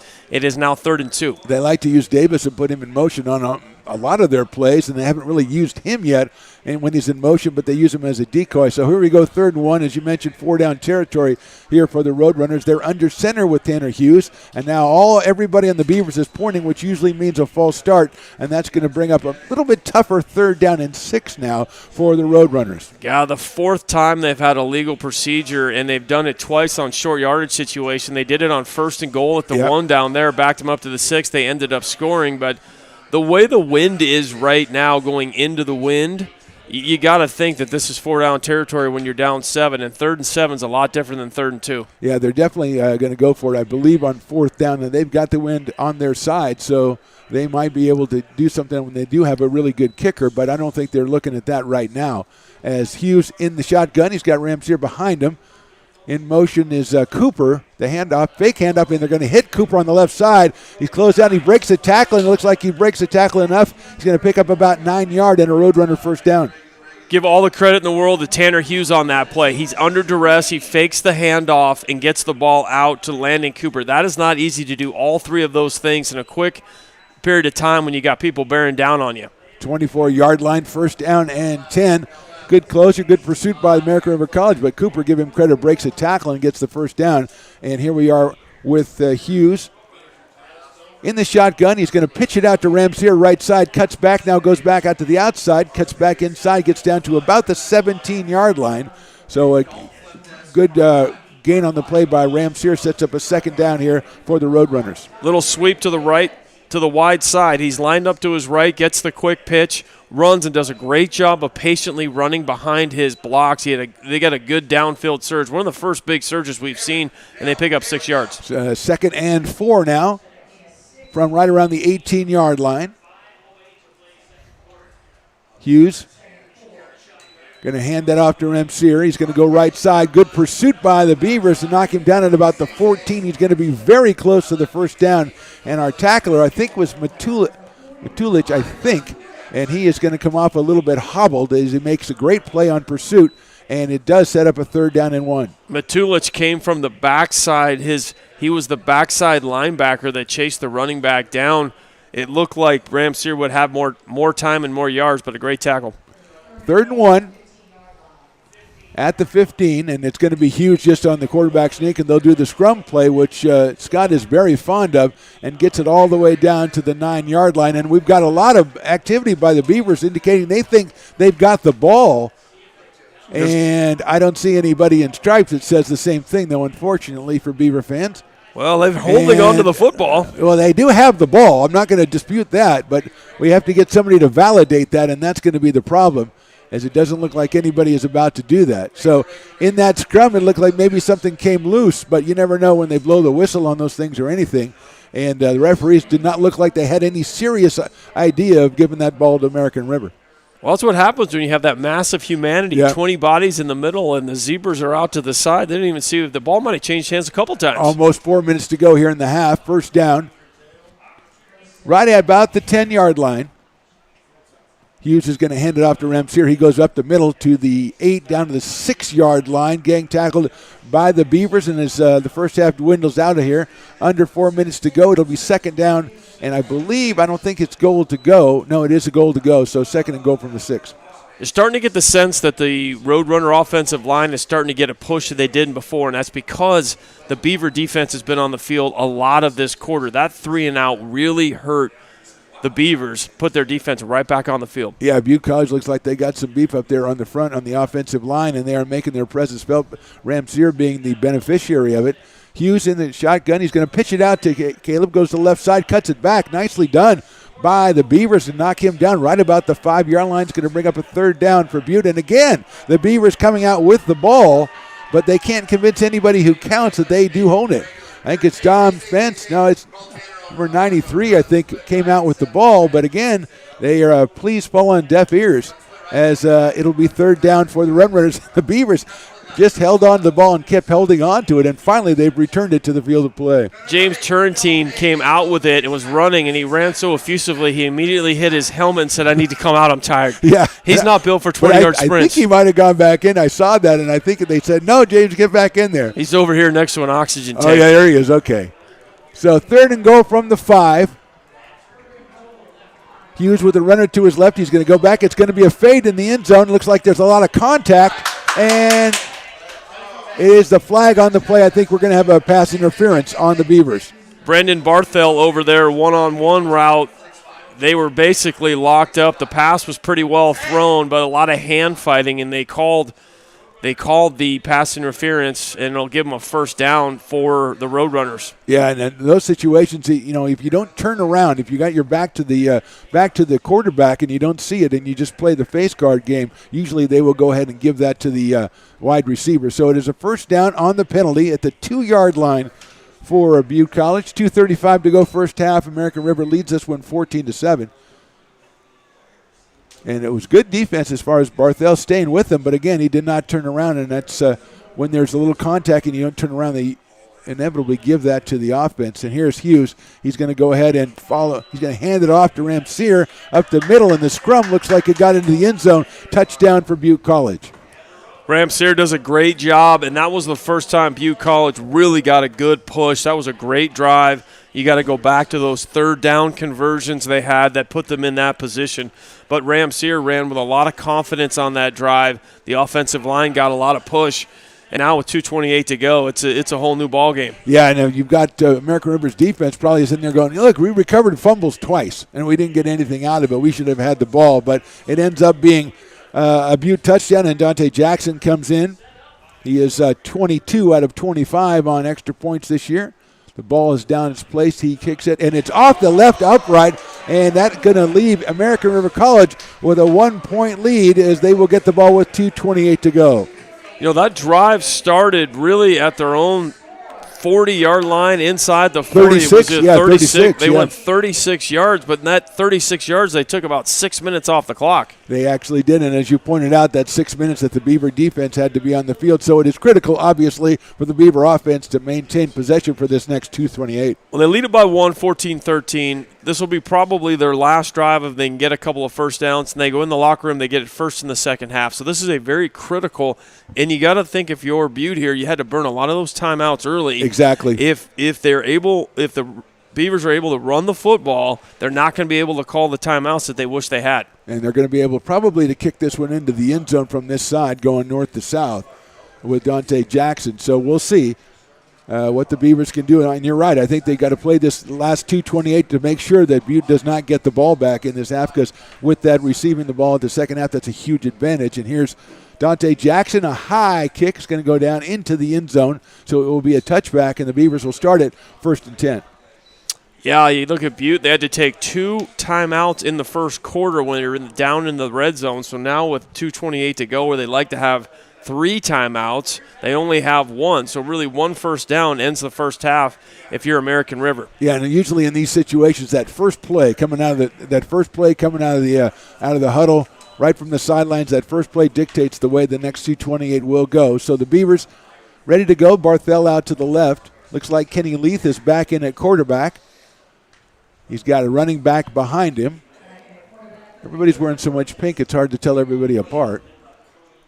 So Leith with it. He's going to, it's a pass, and he's got under pressure, and he is sacked, and that's what we're talking about, that first play, and that's probably going to be a timeout now by Butte. No, they're going to get a face mask on the sack. It's going to be a great advantage here for American River. When they took him down, they grabbed his face mask. They had plenty of pressure. They didn't need to do it. But they went and they took him down, and it was Elijah O'Neal, the outstanding linebacker. They're going to say face mask. At least that's what the refs are talking about right now. Well, let's see if they call that one off. But the pressure, as you mentioned, the pressure was in on Leith right away, and the penalty was thrown. If the penalty's thrown, we'll have to see. Just a matter of whether they wave it off or not. American River already feeling bad about those 2 fumbles they got that they didn't get credit for. So this would be a bitter blow if they were to have a penalty taken off the board. And it looks like they are waving it off. It is going to be waved off. So let's see if Butte then called their third and final timeout. And Beavers are coming up to the line of scrimmage like they're ready to play, and the clock is running. So I would think that American River would want to take time off the clock. Second down, and officially it looks like 20 yards to go. They've got to get to the 35-yard line. They sit at the 15. 2 minutes to go in the half. And it's going to be Leith again. He throws it over to the right side. It looks like it's complete, but very minimal gain over there on the right side. And now a third down quickly with just over 150 to go, Scott, in this first half. And now this timeout is coming. Well, you knew the timeout would come after second down. That's usually where they had it. But I tell you, if your head coach, John Osterhout, whose team came up with the football twice and they said, no, there wasn't a fumble, and then there looked like there was going to be a face mask call and it off, he has to be very frustrated. Nonetheless, it is a third and a long way to go, and it's 1:51 to go. So if you are Butte, you really like this situation, and it gives you some options from an offensive standpoint. Are we going to run a screen pass? Are we going to try to throw it down the field and pick up the first down? Or are we going to run it into the line of scrimmage, burn 40 seconds, and then kick it against the wind? The last punt they had was very short, so that's another factor that comes into your head. Do we run it, try to pick up 5 or 6 and get better field position for the punt? Yeah, I think you're right. But I do think that, especially since you're going against the wind, if you're going to try to pass for the 15 yards, whatever it is, 17 yards, that's going to be tough to throw the ball that far downfield against that wind. We've seen that affect a couple of the passes already. I would think that you go ahead, you run the ball, you try to make a couple of yards, but you burn the 40 seconds, and you try to get Basirovich in there to get his foot in it and give you the best kick he can. Now, as you mentioned, the last one only went about 26, 27 yards. The wind knocked it down, but much better, I think, than trying to throw a pass. You get incomplete, and all of a sudden they've got over a minute and a half to go with the ball with good field position. So we'll see. I'm shutting that one down, a very, very short gain, probably about 3 yards. So 3rd and 17. And now they're going to they're asking to reset the clock to a different level. Well, it's at 1:51 right now. It looked like it about right, as it was 1:57 when it started. So they want to go to 1:55, it sounds like, which doesn't make too much sense, but okay. I'll go with you. So far, as you mentioned earlier, Scott, Coach Osterhout was not real happy with the referees early on in the game, and maybe that has not changed as we approach halftime here. So 1:55 to go first half. Leith in the shotgun, running back to his right. He is going to throw, looks down the field, lets it go down the middle, not even looking. There's looks like it is incomplete. Almost intercepted. Almost intercepted, almost caught, but it took only 5 seconds off the clock. And now, Scott, you've got to punt it anyway, and you've got 1:50 left for Butte College. Yeah, interesting play call. Actually, if this would have been completed, they went to the tight end up the gut. Ian Simpson, the tight end there. If he catches it clean, they do pick up a first down. It bounced off his hands, and Lydell Hudson, the defensive back for Butte, almost had an interception. Well, you got to weigh that possibility against the taking 40 more seconds off the clock. So at his 40-yard line, the punt returner waits. Here's Basirovich. Lets it go. That's a much better punt than he got last time. He's shutting him all the way back, picks it up at the 25-yard line, immediately covered by the Beavers. Scott, that's a huge play. That's absolutely huge. I was just about to say the last 2 times the Beavers have had the ball, they've gone 3 and out and haven't taken off much time at all. But that punt right there just completely changed the complexion. You thought they might get it around the 40 or 50. Now they're going to get it at the 25. Got to be a little bit more careful about what you call, because American River does have 2 timeouts. Yeah, and that's about a 50-yard punt. Give Basirovich a lot of credit for that one. He really got his foot in that one, drove it through the wind, kind of like a 3-iron maybe, getting right through the wind. Not your 3-iron, but most people's. So here's Tanner Hughes out here with 1:39 to go. His team trailing by 1, 14-13. He's got one running back behind him right here. He's going to go ahead and go back to pass. He looks down the middle, lets it fly, and it is knocked down at the line of scrimmage by the defensive thrust of the American River College Beavers. Trying to go to Troy Davis on an underneath route. He had 2 receivers go deep, one dragging over the middle. Davis would have had a lot of field in front of him to run left and right, but a good job by the defensive line for the Beavers just knocking that down. So now with second down, if they're able to stop this play, you can actually think about getting your timeouts if you want to get the ball back. Exactly, and that he did a double clutch, as you mentioned he did once earlier in the game. Hughes did that. I think that might have thrown him off on that play. So second down from the 25, call it 26-yard line. They're going to go ahead and pass again. There's a good pressure from the left side. He gets away from it. Hughes now is over the line of scrimmage. He's going to run out of bounds right about the 35-yard line. He will be about 2 yards short of a first down, sending up a third down here. Smart job, though. Just tucks it away, runs 8 yards, knows where the sticks are, gets close to it, runs out of bounds, gives them a third and very manageable, too. Now, Dante Jackson is the kicker for Butte College. He is 3 for 4 on field goals. His long is 34 yards, so not quite in his range yet, but they are with the wind. So 3rd down and 2 to go on the 35. In the shotgun, Hughes. He's going to hand that one off to Ramsey, left side. He gets, I think he's a little bit short of the 1st down, which would set up a 4th down if he is short. He is short, and they absolutely are going to have to punt. He didn't actually pick up anything. A nice job that time by Ajayi, the defensive lineman from Del Campo, coming down and finishing that up. The defensive line that time for American River did a great job. They knocked down the 1st down pass, and there they shut down the run. Yeah, and as you talked about, they were kind of worn out a little bit earlier, but they've come back really fresh on that one. And if they do cause this punt, now they do have the wind behind them. So Jackson, as we've seen, a couple of beautiful punts, but when you've got Robert Freeman back there, anything can happen if you're a Beaver supporter. So here we go. Jackson will kick from about his 25-yard line. There have been a couple close calls on the punts so far. Beavers not wanting to get a penalty, haven't gone all out for it. That's a little high snap, and they're in on it again, but another good kick by Jackson, and that one probably will not be returned as it's out of bounds. And we'll see where it's marked by the referee. It looks like he's walking up to the 18-yard line where the Beavers will have it 1st and 10, 57 seconds to go in the half. I tell you, the punters the last 2 series have really changed the complexion, Phantom, because if that's a returnable punt at all, as you mentioned with Freeman, that might give them some field position. So that's an excellent punt to kick it out of bounds, actually landed on the track, and then had one of those moments where the ref kind of tries to guess where it went, but they're going to have it at their own 19. Now, do you go ahead and you throw here? Now, you'd think you want to run it out and get that 1st half over with, but Leith is in the shotgun, and he put the ball up the last series, so let's see what happens here. He's got one guy to his left. He's going to pass. Looks like a screen pass, and it's knocked down by the defensive lineman for Butte College, sets up a 2nd down. He was going to Tariq Parker, and everyone was yelling screen right away as they kind of let them come in. You got to think if you're American River with Butte having no timeouts. One of the plays has got, the first play is screen pass, so we get a bunch of yards, then we're going to go for it. If we don't, now we're just going to run in the line of scrimmage, take our lead in the locker room. That's what you go ahead and give yourself a chance, and you call something you haven't done all game, and that was a screen pass. But fortunately, I thought the acting on that screen pass wasn't premier Oscar level, and I think that was a good play by the Butte defensive line. So 2nd and 10 now from the 18.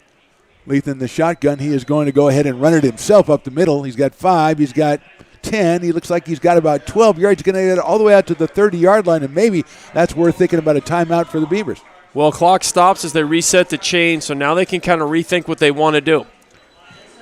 Quickly moves up there, like you said, as the chains are resetting. It took a little time to reset those chains. We've seen it done faster. And Leith is going to try to pass it, and it's off the hands of his receiver, and it is incomplete at the 35-yard line. Yeah, that wouldn't have gotten them a lot, maybe 6-7 yards. He was trying to throw it underneath. They threw 3 little curl routes there, but the receiver tried to run before he cut it. That was Grayson Barnes. Grayson Barnes, who is the top receiver on the Beavers so far. Not too much going on in the first half for Grayson. His Beavers ahead 14-13. It is a 2nd down. It is from the 31-yard line. We have made the last 2 minutes of this half effectively last 12 minutes, and so I think we're to be congratulated. Leith in the shotgun. He's going to do another quarterback draw up the middle, and he's going to get another 8 yards, it looks like, up to about the 39-yard line. So looked out like he was going to throw a little toss out to the running back, Scott, and then just took it himself. Predetermined quarterback draw the whole way, runs up there. They are not using their timeout, so Coach Osterhout is just happy. And now he takes one. Interesting with 14 seconds to go. I was just going to say he's happy about Basirovich's punt that got him out of trouble, and he's just going to go in and, collect his marbles and go on home. But maybe they're going to talk about the thought. Maybe we go ahead and, send one down the sideline. Maybe we try a little Hail Mary action. Well, it's 3rd and 4 at the 37, so you take the timeout with 14 seconds to go. Maybe you hit your tight end, Barnes, down the middle on the seam. Pick up 20 or 25, clock stops to reset. One more down the middle, you can spike it, and then burn the timeout and get a kick maybe at the end of the half. Yep. So he's trying to count on this with 14 seconds. If they don't get it and have to punt, the half will be over. Yeah, it sounds like that's a lot to do in 14 seconds. Maybe if you had 24 seconds, maybe you do that. But I don't know, maybe it's because we're older and we're a little more cautious. I think you're fortunate to be ahead 14-13 right now, and as you've mentioned a couple of times, you've got the ball coming out in the second half. So I say you go ahead, you fold your tent, you go up there, and you go ahead and you go into the locker room and you talk about things. You've been impressive so far. You're playing the number 8 team in the state who is, like we said, won 4 out of 5, and you're sticking right with them. You've won 2 in a row yourself, and you've shown people why you did because you played a pretty good first half. All these young guys watch Tyreek Hill and Patrick Mahomes, Yes, and they think anything can happen in 11 seconds. Yes. But we'll see. And they go, how does Patrick Mahomes throw it to Tyreek Hill when they're on different teams? Well, not anymore. But thank you for that. I was appreciate it. checking to see as an analyst if you were up to date on Well, everything. one's on the Yeah. Dolphins, one's on the Chiefs, but thank you for that. That's a long pass right there. Here we go, 3rd down and 4. And it is a run right up the middle, and I don't think you're going to get 4 yards. Get about 2 yards, and that's going to definitely put the clamps on the first half. Well, I'll tell you what, if you're American River, you got to be pleased. You forced a turnover, you went down and you scored. And if you're Butte, you've got some things that you were down against the clock. You had to burn a lot of timeouts. You got a lot of penalties. Nonetheless, they've had 2 pretty good drives to make them feel pretty good about it. And it's essentially 14-13.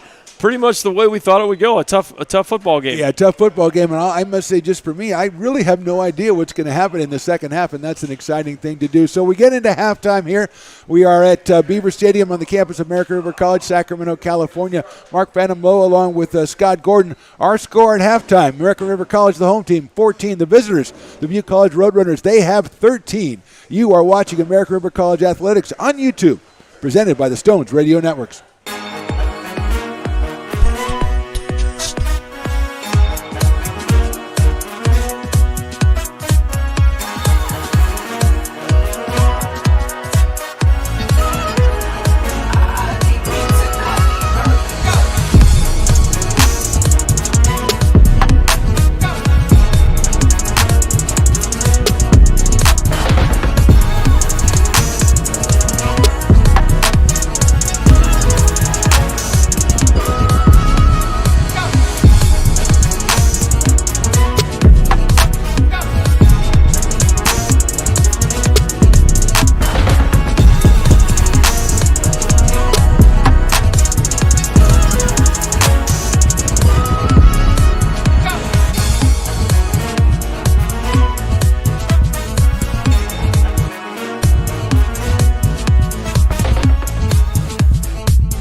catching, spraying, and spinning.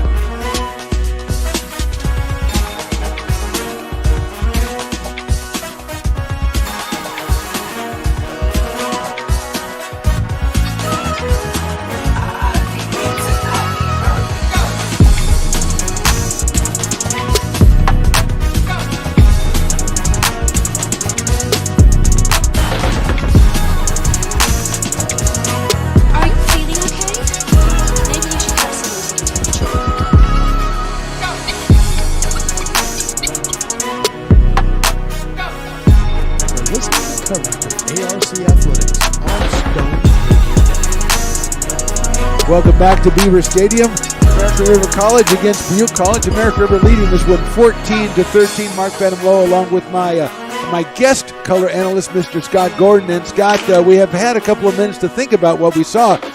Like I said when we were going away, I watched the first half. I don't know what to expect in the second half. How about you? Really, I mean, the way the game started, it looked like Butte was going to go right down the field. They go first down, and then the ball gets knocked loose. And then American River really just runs the ball down, gets a play action for a touchdown. They go up 7-0, and then Butte answers after a bit of using timeouts and penalties and things like that. It really felt like the first quarter was American River's, but they were only up 14-7. And in the second quarter, Butte really kind of corrected themselves and got the touchdown. And now they trail just by the missed extra point. I'd say going into the locker room, Butte has a little bit more momentum coming out in the second half. Yeah, we were told by the defensive coordinator, I think that's J.J. Rodriguez, who was up here, that O'Neal and DeWalt, two of his standout defensive players, and I think that they actually showed why during that first half. Well, and Elijah O'Neal, who made a couple great defensive plays as well, too. And then, again, I feel like American River has not settled in on their quarterback. We saw more of Kenny Lath on the play. He was on there, on there a little bit more. But Matt Carlisle actually led one of the touchdown drives. So be curious to see what they do in the second half. His athleticism brings a component to the game, but you really get the sense that the quarterback battle is really Tanner Hughes does a really good job spreading the ball around for American River. They're going to have to settle on one of these guys in the second half. Do you think that American River defensively, like you talked about, Tanner Hughes spreads the ball around? It looks like if he has time, he's able to find targets. Do you think that American River defensively have to do a little bit of a sellout in some ways to try to stop them? Well, they were getting a lot of pressure with just 4, which is great. It means you can drop 7 after that. But then it seemed like they made an adjustment, Butte did. So you're going to have to obviously bring a backer, bring an extra defensive end, because when you do get Tanner Hughes off of his spot, he does throw the ball low, he does throw the ball high. Right. But if you give him time, he'll pick you apart. He's got 13 touchdowns against just 1 interception. Yeah, Cian Sloan is the defensive player that gets a lot of attention here for American River with 9.5 sacks, 49 total tackles. Haven't said his name a lot in the first half, but I did think that at the end of that second quarter a little bit, the defensive line of the Beavers was getting a little bit more penetration, as you say, putting a little bit more pressure on Hughes. Putting pressure on Hughes, getting him off his spot. He's not a true dual threat, 6'5", 235, but he'd rather sit in the pocket and throw. He's much more comfortable. He's made some great 3rd and 13 throws. Those 2 third down conversions were huge. They both led to touchdowns. If you think about it, as a defensive team, if you're Lou Baez, the ARC defensive coordinator, you got to get off the field on 3rd down. They did not get off the field a couple times on 3rd down and came back to bite them. We talk about the American River College, the quarterback battle, and I think it's more of a 2-quarterback system now than it is a battle. Both of them about 6'4" or so, and you talked about both of them being a little athletic. I really think that maybe that is going to be incorporated a little bit more. We saw a couple of called quarterback runs, pretty successful there in the first half. Both of them had predetermined quarterback draws, and they both ran it pretty well. They're both big guys, like you said, over 6'4", over 200 pounds. They're both athletic. Both throw the ball pretty well. I mean, let's face it, they had good touchdown passes, right, each one of them, finding the tight ends there. But you mentioned that right. It's not a battle. It's a system that they have, and they just go with the hot hand, the one that they're comfortable with. And in the second half, their ability to move with their legs will be huge, because you get the sense that Butte is selling out to stop the run, having a lot of man defensive coverage. So what does that mean?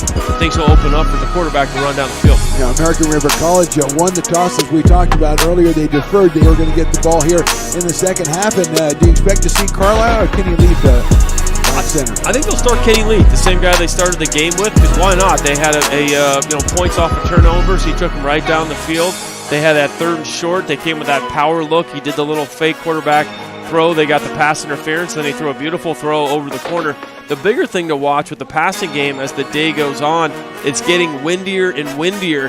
That affects more of what you do as a quarterback rather than who's in and who's not. I talked to Coach Osterhout yesterday, and I asked him, I said, what is it that Butte does that you have to make sure Butte doesn't do? And he immediately said the running game. So Ramsey obviously has been pretty successful, but I don't know that it's been the running game in and of itself that's really been what has done what's helped Butte the most in the first half. How do you feel that American River has done against the Butte running game? Well, the first 2 carries they had went for negative yards. I really feel like the defensive front of American River's done a nice job of shutting down the run. It really wasn't until this last drive, which was a short drive, 36 yards, where you saw Ramsey try to hit his stride. We saw to get some push, and I really thought a lot of that was the result of the American River defense being on the field for most of the second quarter. Well, you have the lining up here for the second half, the third quarter kickoff. We have Butte's going to kick it off from our left to our right, so they're going with the wind here in the third quarter, and American River will be going against it, so they'll get the wind in the fourth quarter. They send Freeman back to receive the punt. Also, number 1, I think, Brendan Barthel. Brandon Barthel, right. He is back there. So a couple of wide receivers are going to do it. Just like in the start of the game, Scott, we've got a wind-blown ball off the tee, so we're going to go ahead and hold on to that and get this second half started. 14-13 in favor of American River. We're glad you're with us watching American River College Athletics on YouTube. We're presented by the Stones Radio Network. Stones McCoy running the thing from down under a pop-up down there. He gets field-level tickets, so that's nice. Kickoff by Dante Jackson.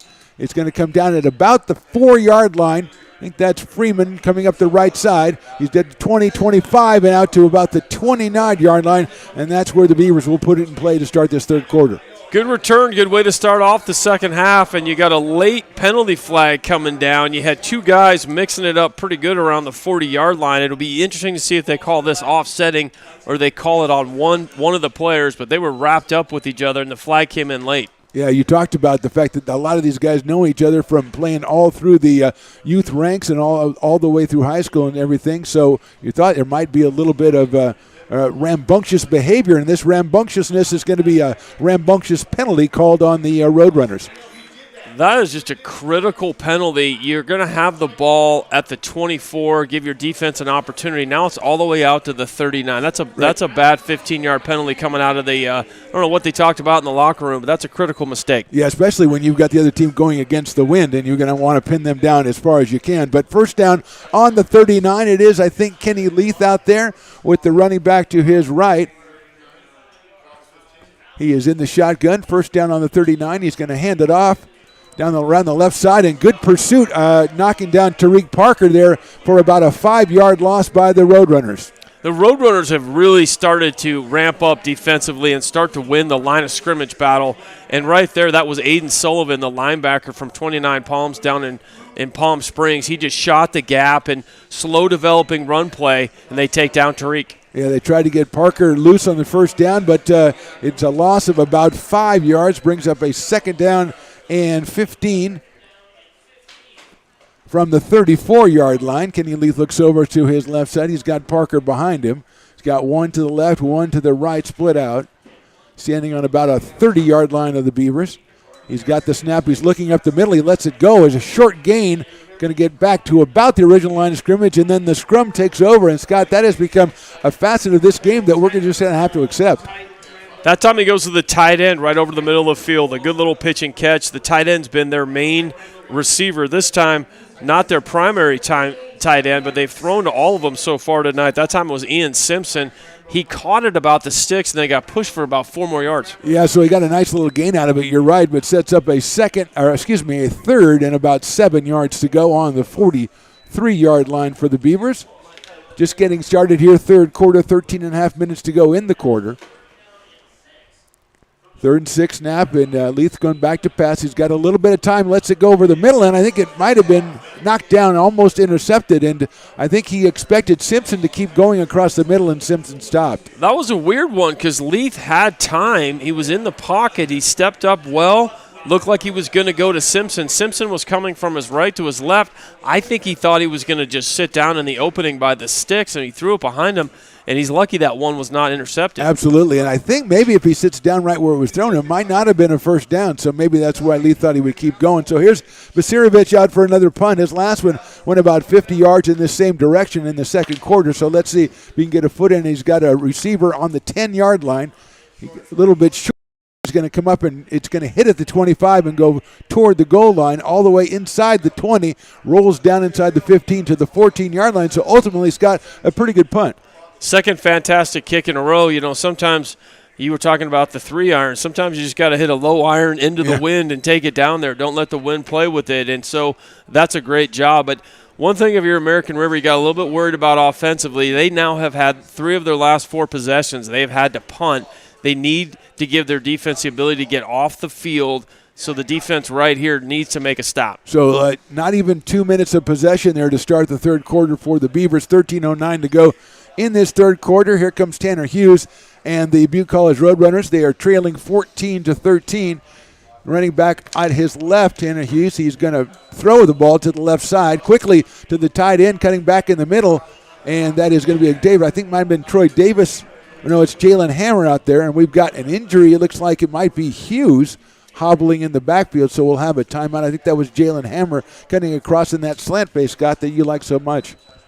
Well, they did that little motion again. They had 3 receivers out there to block it. They threw the quick throw out to Hammer. He picked up 5, but I think it's going to be a block in the back against the Roadrunners. Nonetheless, their quarterback took quite a shot. Yeah, he did. He was up limping, and didn't you see the penalty? But you're right, it is a block in the back when you have a guy coming against the grain. That seems to happen. So big play, big opportunity right now for American River College. You talked about the defense on the field all the time. They have a chance to pin the Roadrunners down here after the penalty on first down. It'll be first down and more than 15, and for Tanner Hughes, who just took quite a blow, you got to think they're going to start running the ball or something real quick. Reps here to his right. He's going to get the ball about the 2-yard line. He's going to give it on a sweep here by the wide receiver, and he goes down at about the 10. And looked like he was kind of cutting out. And we've got a Matulichin defender out here all the way about 5 yards into the out-of-bounds area right there. Went into the kicking net going after each other. I mean, oh, man, all the pink. It's funny because all the coaches are wearing pink for breast cancer awareness, and all the pink guys are over there breaking up the fight. That was interesting. Nonetheless, Troy Davis takes it on the jet sweep, picks up about a yard or 2. Good job on pursuit that time by the Beavers. Yes, second down now, and 13 yards to go. Hughes on about the 5-yard line. There's motion by the tight end across the formation. Hughes is going to throw out to the left side. It's too low, and it's dropped out there by his tight end. It'll bring up third down. They're going to say Zach Woodall dropped this, but this ball was thrown at his feet. I mean, he faked it to the running back. He had a defender right in his face, and that's one of those where you got to put a little touch on it, give him the chance to catch it. He threw it at his feet. Really, that one's on Hughes, and you got to think the hit he got 2 plays ago is in the back of his head. Yeah, and I've noticed. You would know better, but it seems like they like to put people in motion and throw the person in motion the ball. It seems like that's something they do a lot. Well, it creates automatic space, Phantom. 5 to 7 yards if you're in motion. You can't run along the line of scrimmage with them. 14-13. We are third down now, 13 yards to go. Big play, another big third down for the Beaver defense. Hughes looking to the right side. He's going to send it over the middle, and it's knocked out of the way, and now a penalty. We had a late hit on the receiver by a Beavers defender after the ball was knocked down. It was going to be fourth down, but it might be a first down now for the Roadrunners. Just a sloppy play, talking about getting off the field on third down. We're going to see the refs call. This will be a late hit, unnecessary after the play's over on the Beavers. Yeah, they had it. There was 2 guys defending the play, and the third guy was standing right there. And actually they're going to call holding on the Beavers. So we don't know if that was before the play was thrown. Maybe it was on one of the defenders, but it is a holding call. It will be a first down, and it'll give the Roadrunners possession on about the 21-yard line. The way holding works means the ball wasn't in the air yet, so they did have him double covered, but they said he was held before that. Not a late hit at all. Nonetheless, they do not get off the field on third down. They do not get off the field with a penalty, and there goes another tight end in motion. Handoff to Messier up the middle. Well shut down by the Beavers.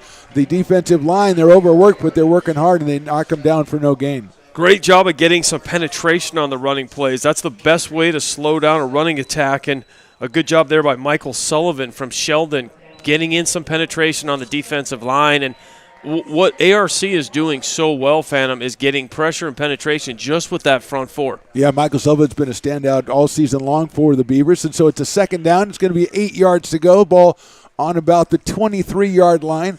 Under center now for Tanner Hughes. He's got 2 backs behind him.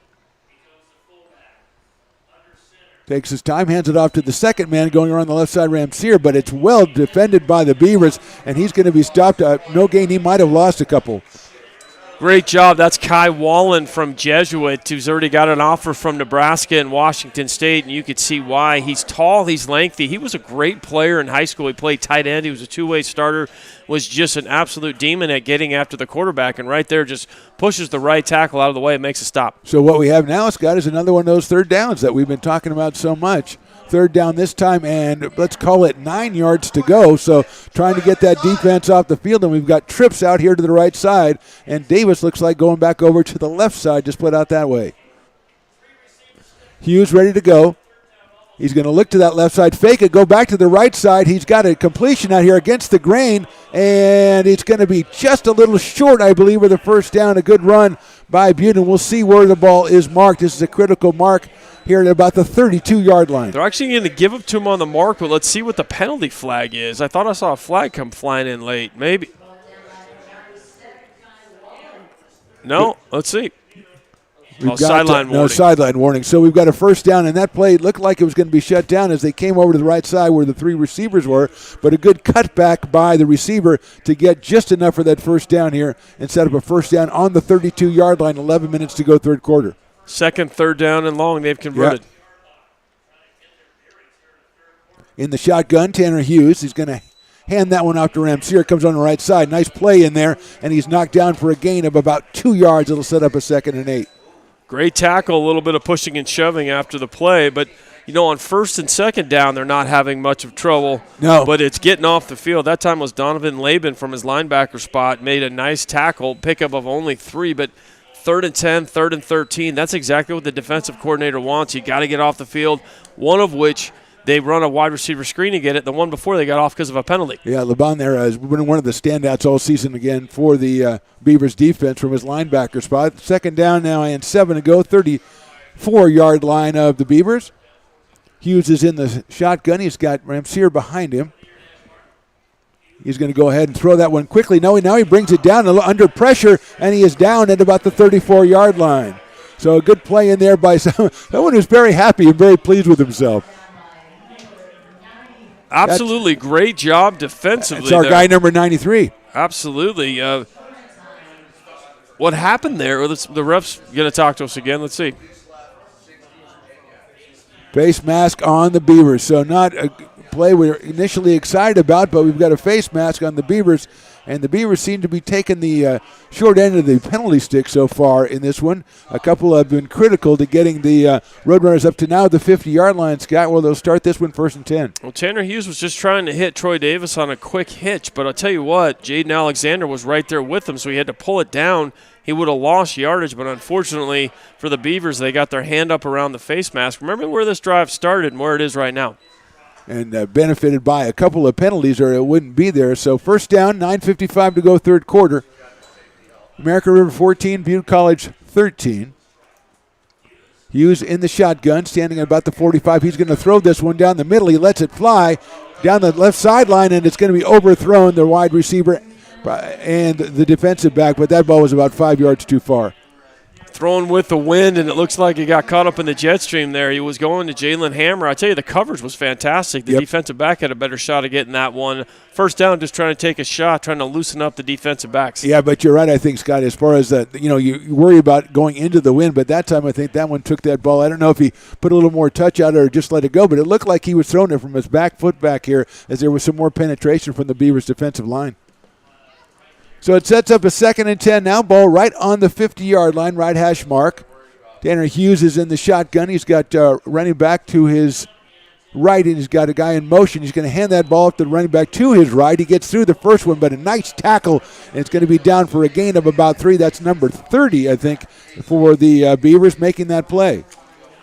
Well, good job of just getting off blocks that time. It looked like the way they set up the play that it looked like Ramsey was going to have a good little hole and opening, but nonetheless they just push off the offensive lineman and make a nice tackle. But here we are again in a 3rd and long, Phantom, and so far they've had 2 of these. They've not been able to get off the field. Yeah, Lucas Artorio was number 30 who made that hit, so it is 3rd down and 7 to go. Scott says this has been the bane of the existence for the Beavers defense.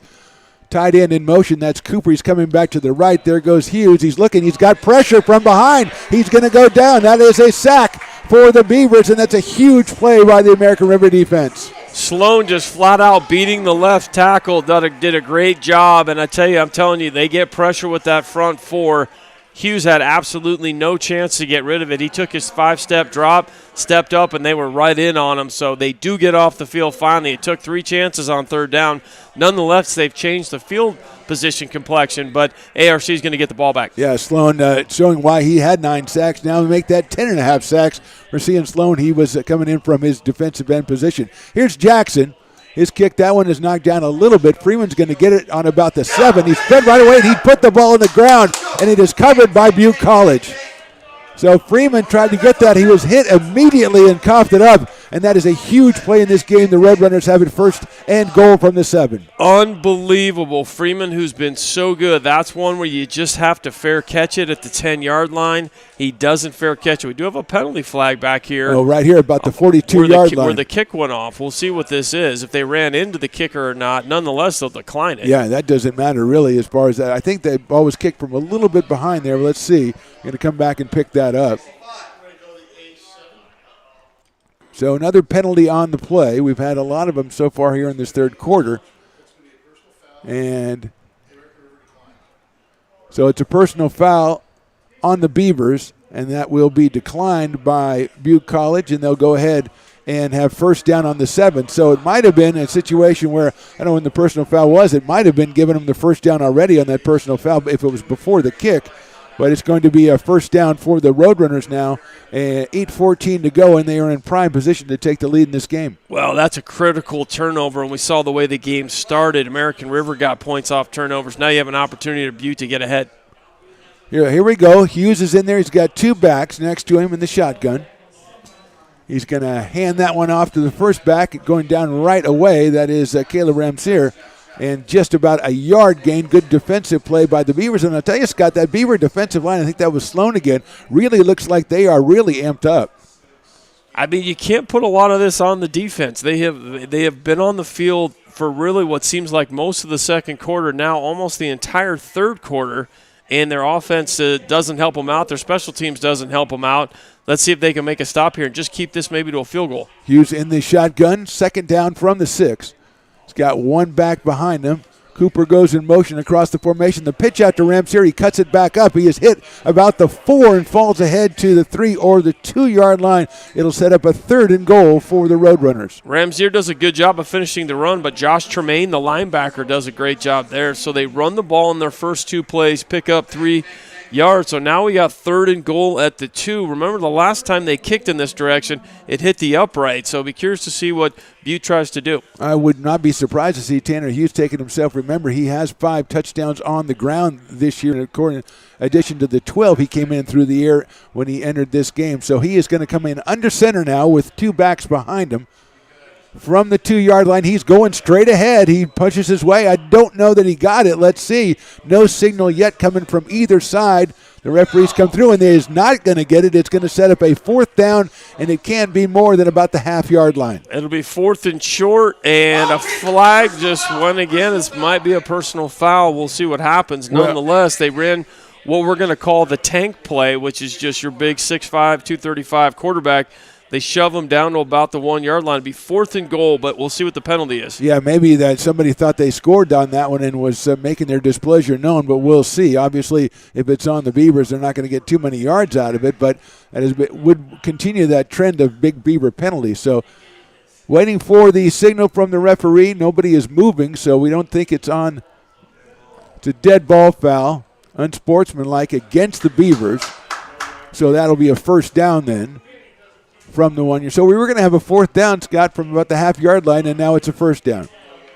So they can't get off the field on third down. It would have been 4th and goal. Would have been interesting, kind of the immovable objects against the irresistible force, but now they're going to have 4 plays to do it. Yeah, definitely would have been the scrum play, I think. So right now I think it'll probably be the scrum play anyway, and I think maybe Beavers defenders are short-tempered being out there so long. Here's the snap, and he's going to go through, and he's going to get pushed through, I think, and that should, I think, be a touchdown. And it is a touchdown for Butte College. So Hughes took it ahead. He was pushed from behind, made it all the way into, and that is a very disappointing touchdown, a disappointing score in more ways than one for the Beavers. Short drive. Their defense gets off the field. They fumble the punt return. They get the ball from the 6-yard line. It takes them 4 plays to go in, and the defensive line actually had it stopped on the initial surge. It was the second surge and the running backs pushing him forward. So now they're going to try to chase those points. They missed 1 extra point, lead at 19-14. They will go for 2. There we go. They'll go for 2. Jackson hit the left upright his last time, so going for 2 with Hughes in the shotgun. He's got running backs to each side and 1 behind him, and now the one to each side are going to flank out, so he's just got the single running back in motion across the formation. He's going to throw for it. He goes back. He's looking. He doesn't find anybody right away. He's pressured. The throw is going to be on the ground. I don't think it is complete, and that is going to be a no-good try for a 2-point conversion, which will leave the score 19-14 in favor of Butte with 6:18 to go here in the third quarter. If Hughes has a shortcoming, it's when he gets under duress, he throws the ball at his receiver's feet, and in that situation – actually has a play action to the right, rolls left. He has 1 receiver in the route, Jalen Hammer. You have to know the situation.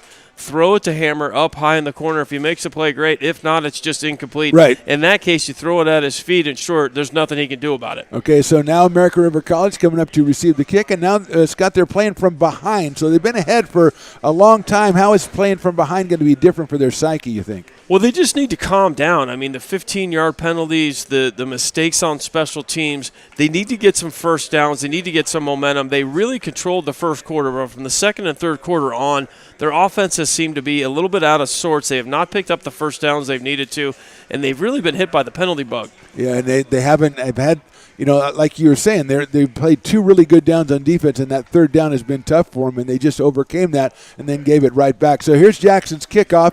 It's going to go into the end zone. It'll be a touchback, first down for American River College, and we'll see who they send out there at quarterback. It's Kenny Leith, and that's who it is, number 8, getting out of Rockland, California. So he is going to be given the task now of trying to lead the Beavers from behind with 6:18 to go in the third quarter, and American River trailing this one 19-14. Mark the Phantom Low here with Scott Gordon. A great job filling in for Jordan Georgeson, who, as we said, is on assignment at his cousin's wedding.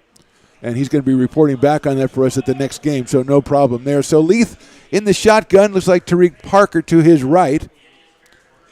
He's got 2 receivers out to the right in the shotgun formation, and he spaked the handoff. He throws it quickly across, and I think it's low, but I thought the catch was made. Let's see. No, it's going to be ruled an incompletion, so it'll set up second down. You know, if he could hit him in stride, they were in man coverage, he could be running the whole way. Freeman is wide open there. That ball is just thrown too low for him to make the catch, and it probably could have caught it. He would have been stopped right there because it was low, but nonetheless, a low throw leads to an incompletion. Yeah, and you hate to have that when you do get, you haven't really thrown the ball that much. When you do get somebody open, you want to go ahead and hit him and take a little pressure off yourself, and now you're looking at 2nd and 10. It was a great play call, a little play action right over the middle. So here's Leith in the shotgun formation. We are at the 25-yard line, 2nd and 10, 6:13 to go in the quarter. He is going to hand that one off to Parker, who goes left side. He's got a little bit of room closed down. He stays in bounds and is knocked out. I believe if they give it to the 37, they will. Tariq Parker's got a 12-yard gain and a first down. Parker did a good job of finding the edge and then tiptoeing down the sidelines. It looked like he was going to go out of bounds about the 35, but he just went north and south and went all the way up to the 37, and that first down does a lot for the defense, does a lot for ARC's confidence. Yeah, 2nd or 3rd time that Tariq Parker has done that on the ground for the Beavers, and you're right, it does give them a little bit of breath there as Kenny Leith in the shotgun. He's got Parker to his right, first down on the 37. He's going to throw this one all the way. It's a close, short pass, and it's complete on a kind of a curl in, and it's going to be about a 6-yard gain for the Beavers. That'll set up a 2nd and 4 from about the 43-yard line. Grayson Barnes, they've been looking for him, trying to get him, and I would not be surprised, Ryan Gomes, the offensive coordinator, you've got to go to your go-to guys when you need to. Okay, 2nd down now and 4 yards to go. Got to get to the 47-yard line.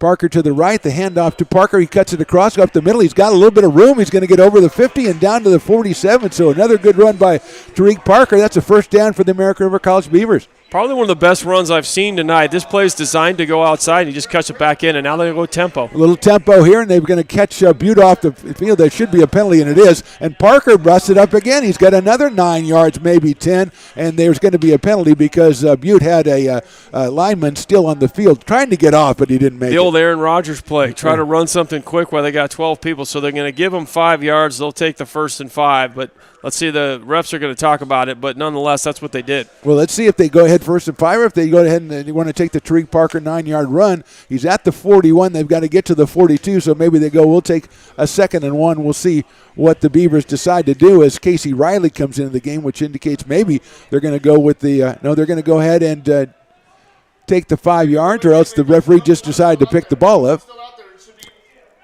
I don't know what he's going to do. Oh, no, it's on the Beavers. Oh, they actually called a legal substitution because they put a player in and didn't allow the other team a chance to substitute. Yes. Okay, there you go. Our bad. So we thought it was a genius play, and it turned out not to be such a genius play. And it'll set up a 2nd down now. Nonetheless, they've got Parker in a rhythm here, Phantom. Excuse me. He really is. So are we going with offsetting penalties in this situation? So we're back to a 1st and 10, which is interesting that there were 2 substitution penalties. But anyway, there's Ian Simpson splitting way out to the right side, the tight end. Grayson Barnes on the left. And Kenny Leith is looking to throw. He's going to go across the middle, and he's got it, but off the hands of Grayson Barnes. A good defensive play by number 28 of Butte. And that is Cameron Carr out of Gridley, California. So Cameron Carr makes the play. 2nd down and 10 coming up. A slant play that you like so much, Scott, just off the fingers of the receiver. Well, I like, too, that they had max protection. They only had 1 back there. They had 2 tight ends. They only had 1 receiver in the route on the right side, and they brought Barnes over there. But a great job defensively by Carr of just draping all over him. Great stop.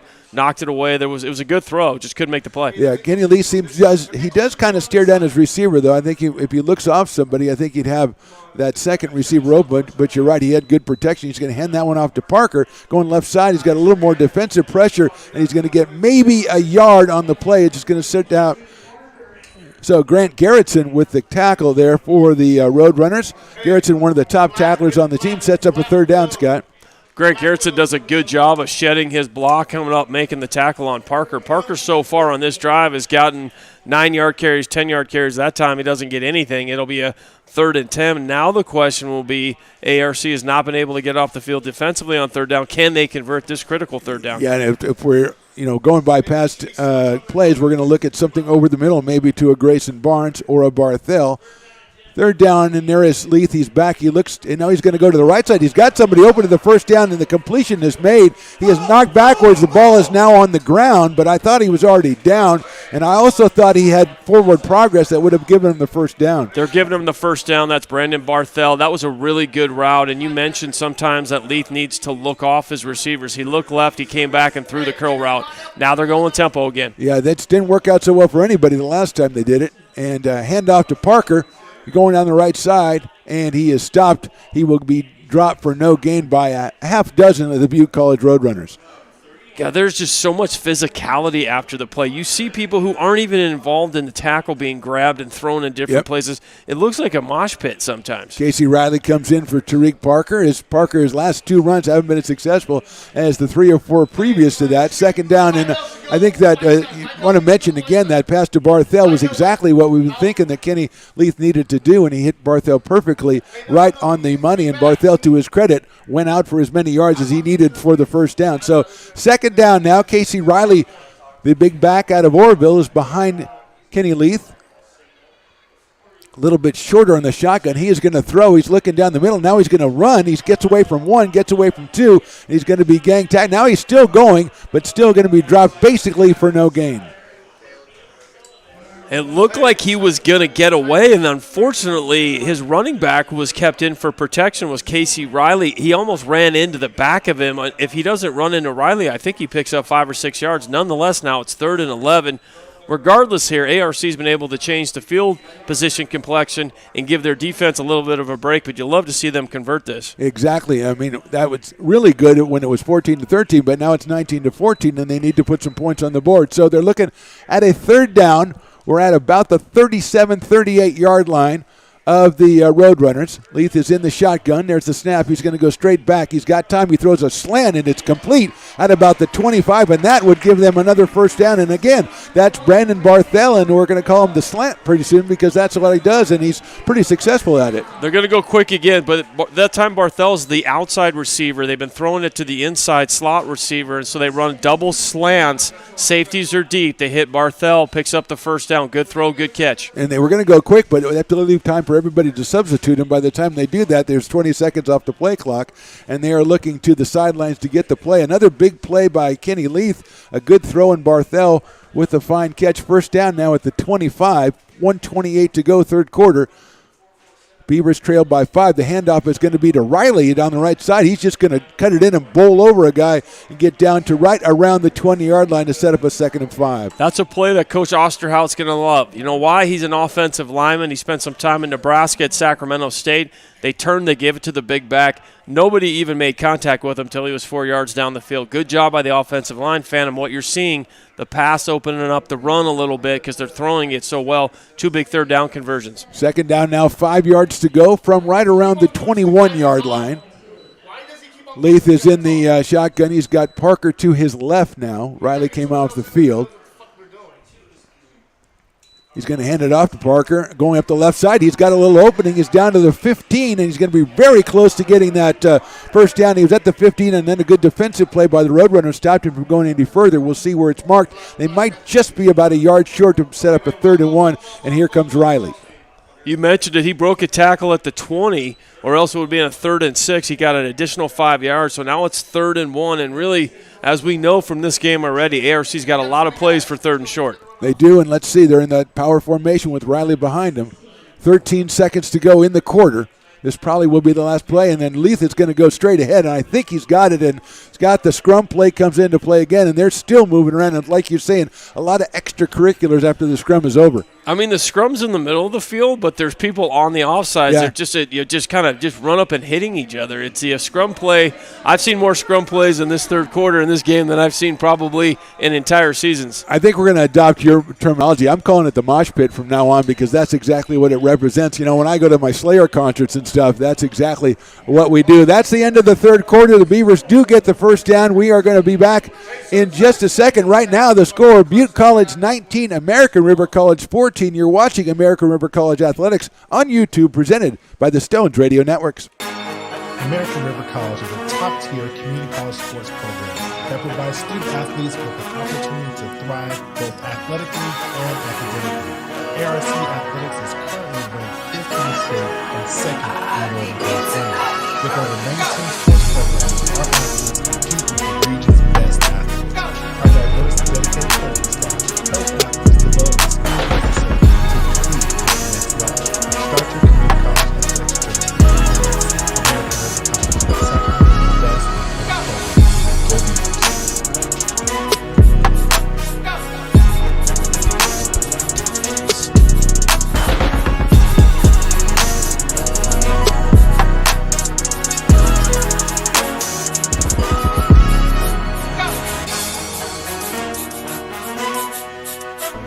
Hit a couple scores. Yeah, it's fine.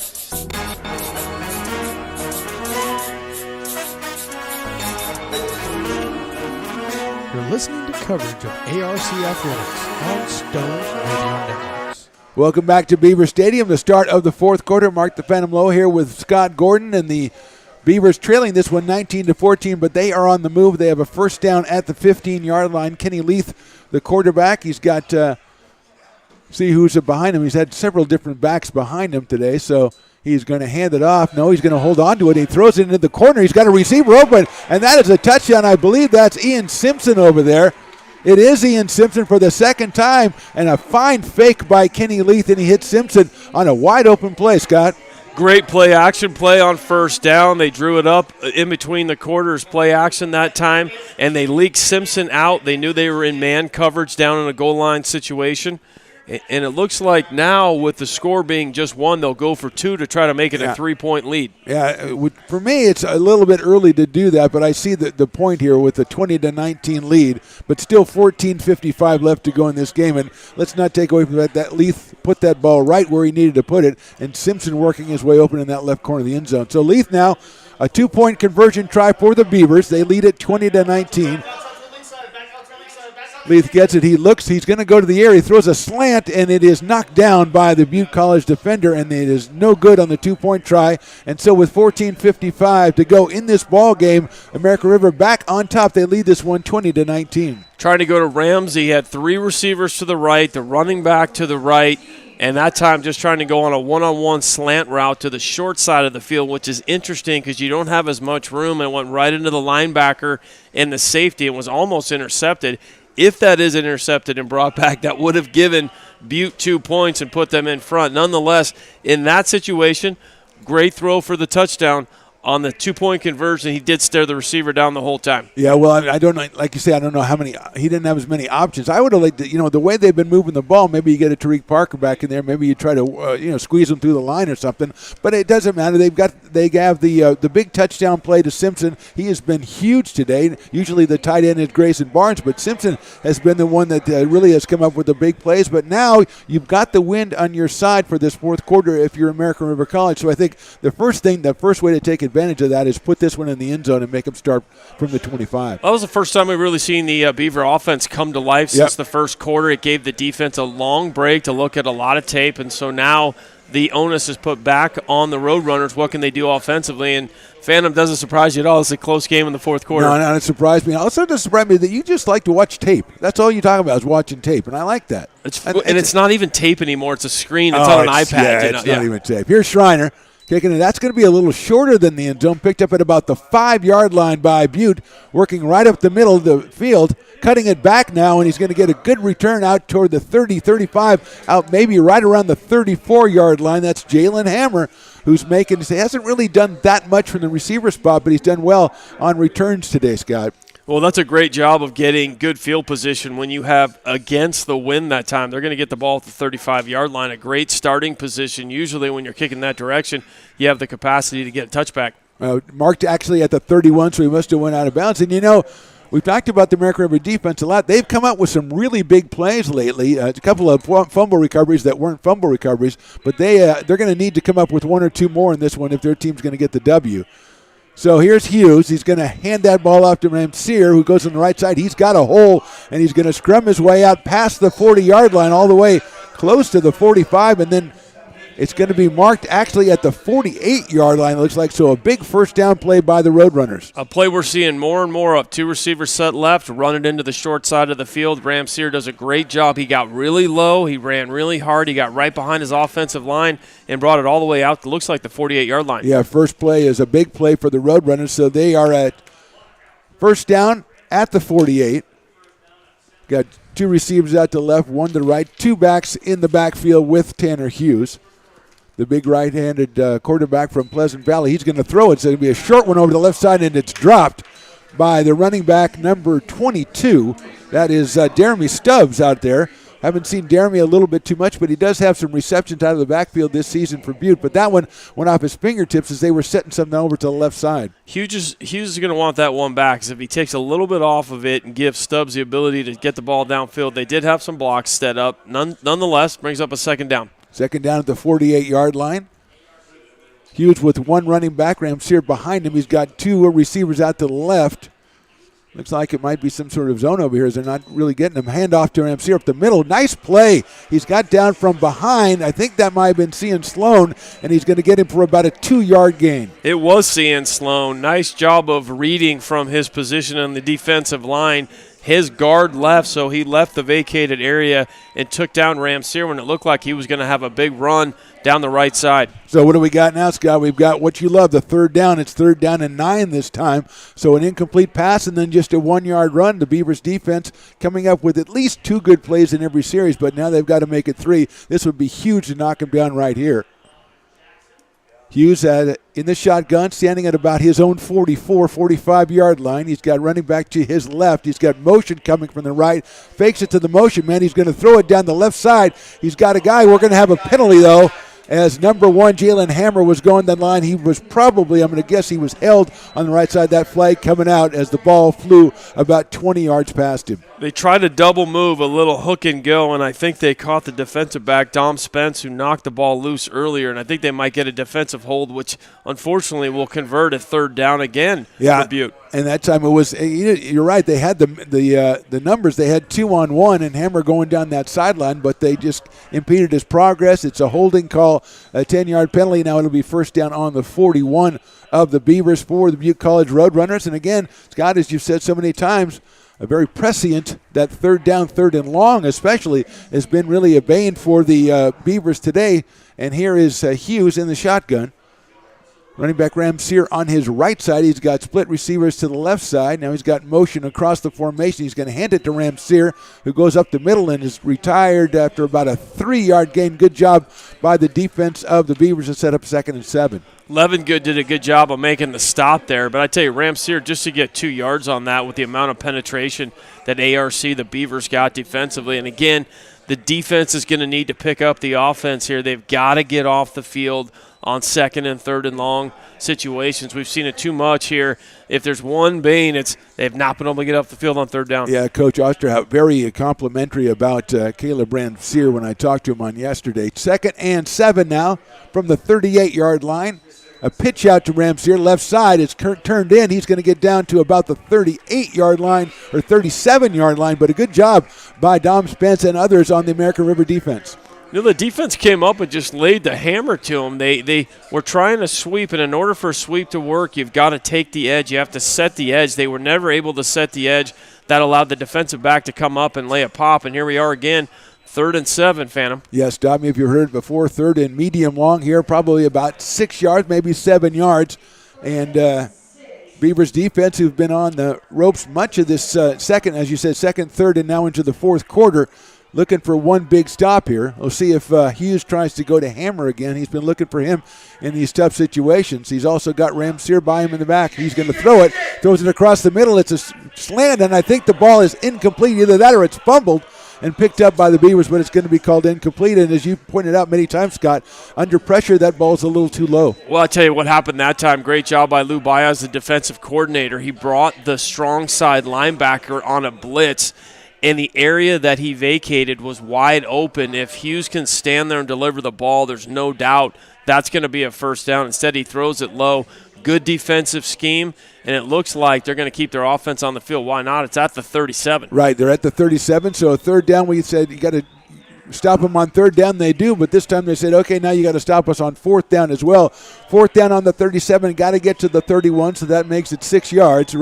Hughes in the backfield in the shotgun. He's going to get that one, go back to pass. He's going to go over to the right side. Good defense by the Beavers. Did he get that one? They're indicating that he did. I don't know that he got the first down, even if he did. The Beavers were all over that one. Let's see what the call is, Scott. Peyton Henderson is over there defensively, what they might call a simultaneous possession, but it matters what the spot is. Even if they say they caught it together, then it comes up short, and it looks like it's going to be ARC ball. Well, the Beavers sure think it is, but they thought they had fumbles earlier, so I'm waiting, reserving judgment from this officiating crew.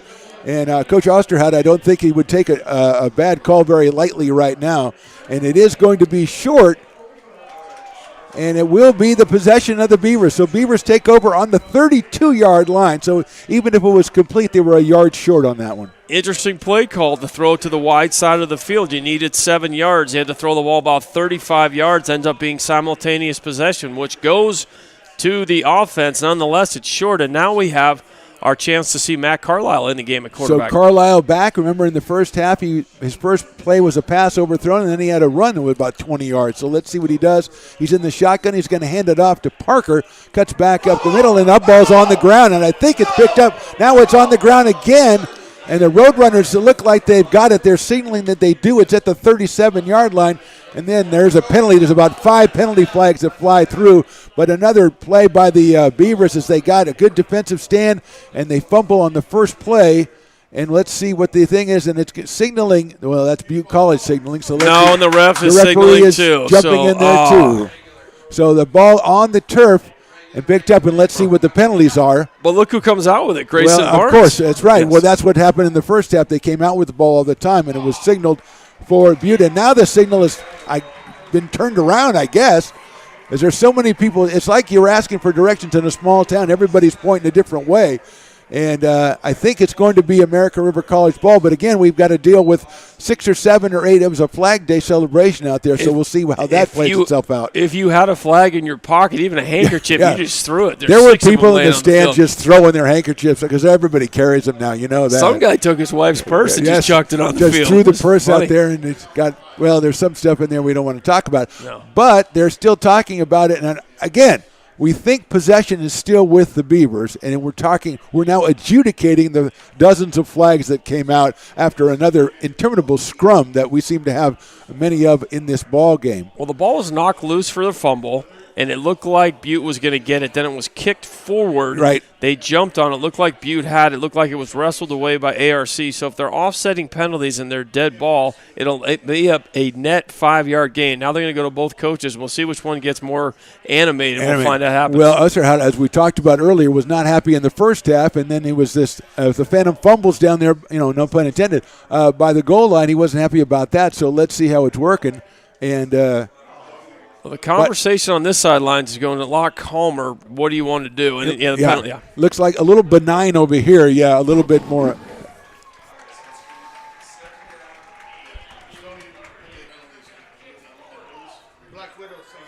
So it looks like it is, like you said, it's got the offsetting, or else they said, hey, bygones be bygones penalty. That happens a lot. So it is second down. It looks like it'll be about 5 yards to go, maybe 6. So, they look like the Butte had that one recovered. Then it was kicked forward, and that gave the Beavers a chance. And we don't know which of the Beavers was under there with the ball. As you said, they came out with it, but that doesn't always mean anything. So we're settling down now. The referees have to call timeout to go pick up all their flags. So that's a little bit of a clean up the environment kind of thing. Second down, 5 yards to go. Ball on the 37.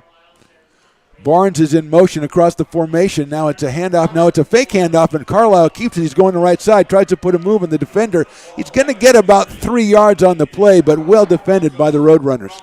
Great job that time by Garrettson coming up from his defensive back and linebacker position. It was a predetermined quarterback run, so you get the sense when Carlisle's in, they're going to have a lot more predetermined quarterback draws, quarterback runs, as the first play was supposed to be a running play. The second play, he took it. Nice little pickup, shifty run to get it down to third and manageable. Yeah, you might have thought maybe that they thought the emotions were running high for Butte. Maybe they would just go with the first fake, and it would be a good time to try the run. But we're in a situation, third down, maybe a little bit more than one. Casey Riley is in the game behind Matt Carlisle. Carlisle's going to hand it off to Riley. He's going to go up the middle. He's going to have enough, I think, for that first down. He is stopped at about the 43, but the sideline is signaling. I think he got it, and we'll see. We'll get confirmation. It's Casey Riley, and they are moving the 6 first down Beavers. That was one of Matt Carlisle's good handoff in there by Casey Riley. Riley made a cut at the line of scrimmage. It didn't look like he was going to get it, and he just barreled the linebacker over to pick up the first down. Yeah, Casey Riley entered the lineup about 4 games ago when Coach Osterhut said we need to get some bigger backs in there. Also, Joshua Moore was one of those. He has not played as far as I can tell today, but Casey Riley has been on the field for those short yardage plays, and he came through that time. So 10 minutes to go in the ball game. Looks like it's going to hand off to Parker. He's trying the left side, flag coming down immediately. Parker breaks free and gets up to about the 50-yard line. But we'll wait and see what the flag is about. Parker did a good time in that job, just bouncing it to the outside to the wide side of the field. Usually they run that into the boundary. They went to the wide side, picked up 6 yards. Let's see if they call a hold or a chop block here on that. They threw it pretty early, so we'll see what the indication is. And Parker, again, pretty impressive running the ball today, as you say. He's, sometimes he finds his own way, and sometimes he goes with what they've cleared out for him. And we're going to have a legal procedure, perhaps a false start on the Beavers, so it'll be a 5. The good news is it's not a holding call, so then it's not a 10-yard or 15-yard penalty, so it's going to be a 5-yarder. It'll set up still a first down again. It'll be 1st and 15 this time from the 38-yard line. Parker in the backfield. Ian Simpson on the left side. Grayson Barnes on the right side. Robert Freeman split out to the right and Brandon Barthel split out to the left for the Beavers. 9:36 to go here in the ball game. Beavers lead by 1, 1st and 15.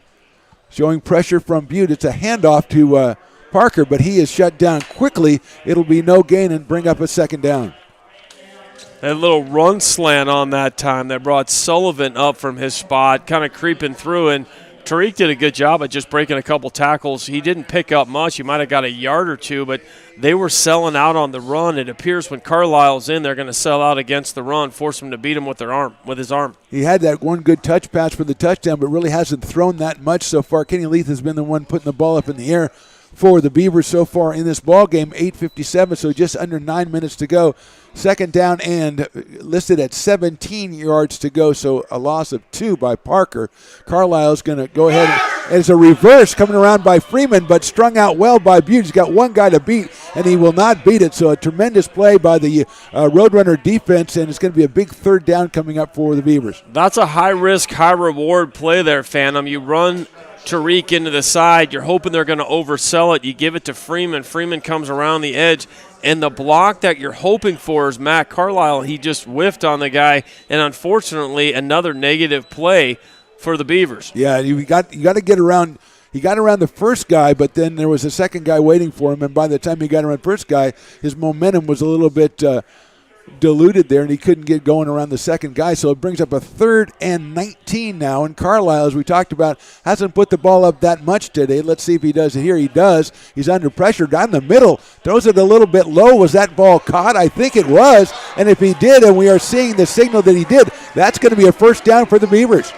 That was a great throw and a great catch. I mean, sometimes when we were talking on the other side that Hughes will throw it a little bit low. That was a design throw right up the seam that time. They went to Freeman. Freeman goes down and catches it. They're looking at this upstairs, but nonetheless, they're going to say 1st down. I don't think we have the capacity to look at it upstairs. This is junior college, so I don't know. But I do know that the referee and the back judge, or whatever he's called, was making a very vehement signal. Actually, both of them were. You're right. Yeah, so there you go. That's our upstairs. So let's not go upstairs. We're upstairs. We are. That's right. We were looking at it. Maybe upstairs. They're coming to us. It's 7:20 to go in the ball game. Big play by the Beavers, 1st down at the 45. Handing off the wrong way by Carlisle. He's going to follow what he thought was going to be the path, and he is going to get himself about 3 yards. I can assure you that is not the design of the play by Coach Ryan Gomes. Hey, fake out your own team and run to the left behind the other side, but nonetheless shows his athleticism, picks up actually about 4 yards on the play, so maybe they will put it in the playbook moving forward, but nonetheless. Maybe they will. Do you think maybe sometimes that's a result of a 2-quarterback system working with running backs, and maybe they get the communication a little bit wrong there? I'm an ex-quarterback, so it was the running back's fault. That was the next quarterback. We don't make any mistakes. You were known as the friend of the tight end. Oh, they liked me. They lobbied the coaches heavy. They just loved you. That's all you did is throw the tight end 17 times in a row. Open. 6:30 to go in the ball game. 2nd down and 5 to go. So a nice gain by Carlisle, and this time he's going to go ahead and do it again. He's going up the right side. He's going to get down to about the 36. He will be about a yard short, but no disconnect on that one. They knew it was him all the way. It was actually a quarterback design, almost like a quarterback sweep, but he did a great job of finishing the run and getting it down to its 3rd and 1. Good job. They got a good push, and he ran well behind him. And it looks like bringing in Casey Riley again with that what you call the power formation. That's been either the handoff to Riley or sometimes the quarterback keeps it. We've got about a yard to go. Looks like probably a true yard here at the 36-yard line. And it is the power formation with under center Carlisle. He hasn't taken a lot from under center, and he's going to hand that off to Riley left side. I think he got over the 1st down. He's still going. That wasn't exactly the mosh pit, but Riley takes it all the way down to 30. Really good, tough running from him today, Scott. A great running, but a great call. Every time it's been 3rd and 4th and short, both teams have really just focused on the A and the B gap, the small gaps in the middle. That time they handed it off to Riley. Riley just bounced it around the outside, broke a tackle at the line of scrimmage, carried defenders, picked up a big 1st down. Yeah, as we've said, he and Parker both kind of finding their own pass sometimes. The offensive line doing a good job getting them some holes. Butte College with some good defensive pressure, but a 1st down now at the 30-yard line for the Beavers. Matt Carlisle in the shotgun. He's got a receiver out to the right, one on the short side to the left, and Parker next to him in the backfield. He's going to go ahead and take it himself again up the middle. He's got a little bit of room, and it looks like he got about 2, maybe 3 yards to set up 2nd down. And the thing he's doing a good job of, Phantom, with less than 5 minutes to go and up by 1, is protecting the football. They're obviously looking to strip. They want the turnover at this time. They have the wind at their back. Good design quarterback run. It also allows Tariq a little bit of leverage if they want to turn and give it to him or pitch it to him on an option play. Right, and now Casey Riley over here getting a little bit of rest, waiting for that next power formation so he can go back in as the Beavers look over to the sidelines to get the call. They lead at 20-19, 4:25 to go in this game. Carlisle in this shotgun. He's going to go ahead and fake it. He's going to throw it. He's got time. He throws it across the middle on the ground. He had Barthel coming across the middle and just underthrew him. I'm not exactly sure what happened there. That was a great play action. He had plenty of time. Barthel on the deep drag is wide open, would have picked up the first down and a lot of extra yardage, and the ball landed about 5 yards in front of him. I don't know if it got tipped at the line of scrimmage or not, or was just poorly thrown. Nonetheless, it's 3rd and long. It looked like he had pretty good protection, and kind of surprising because they haven't thrown the ball all that much today. So good job by the offensive line to give him a chance. And we go to 3rd down now and 8 yards to go. We are at the 28-yard line. 4:17 to go, and he's going to throw again, looking to his right side. He pulls it down, and he throws it down the middle, and it's caught.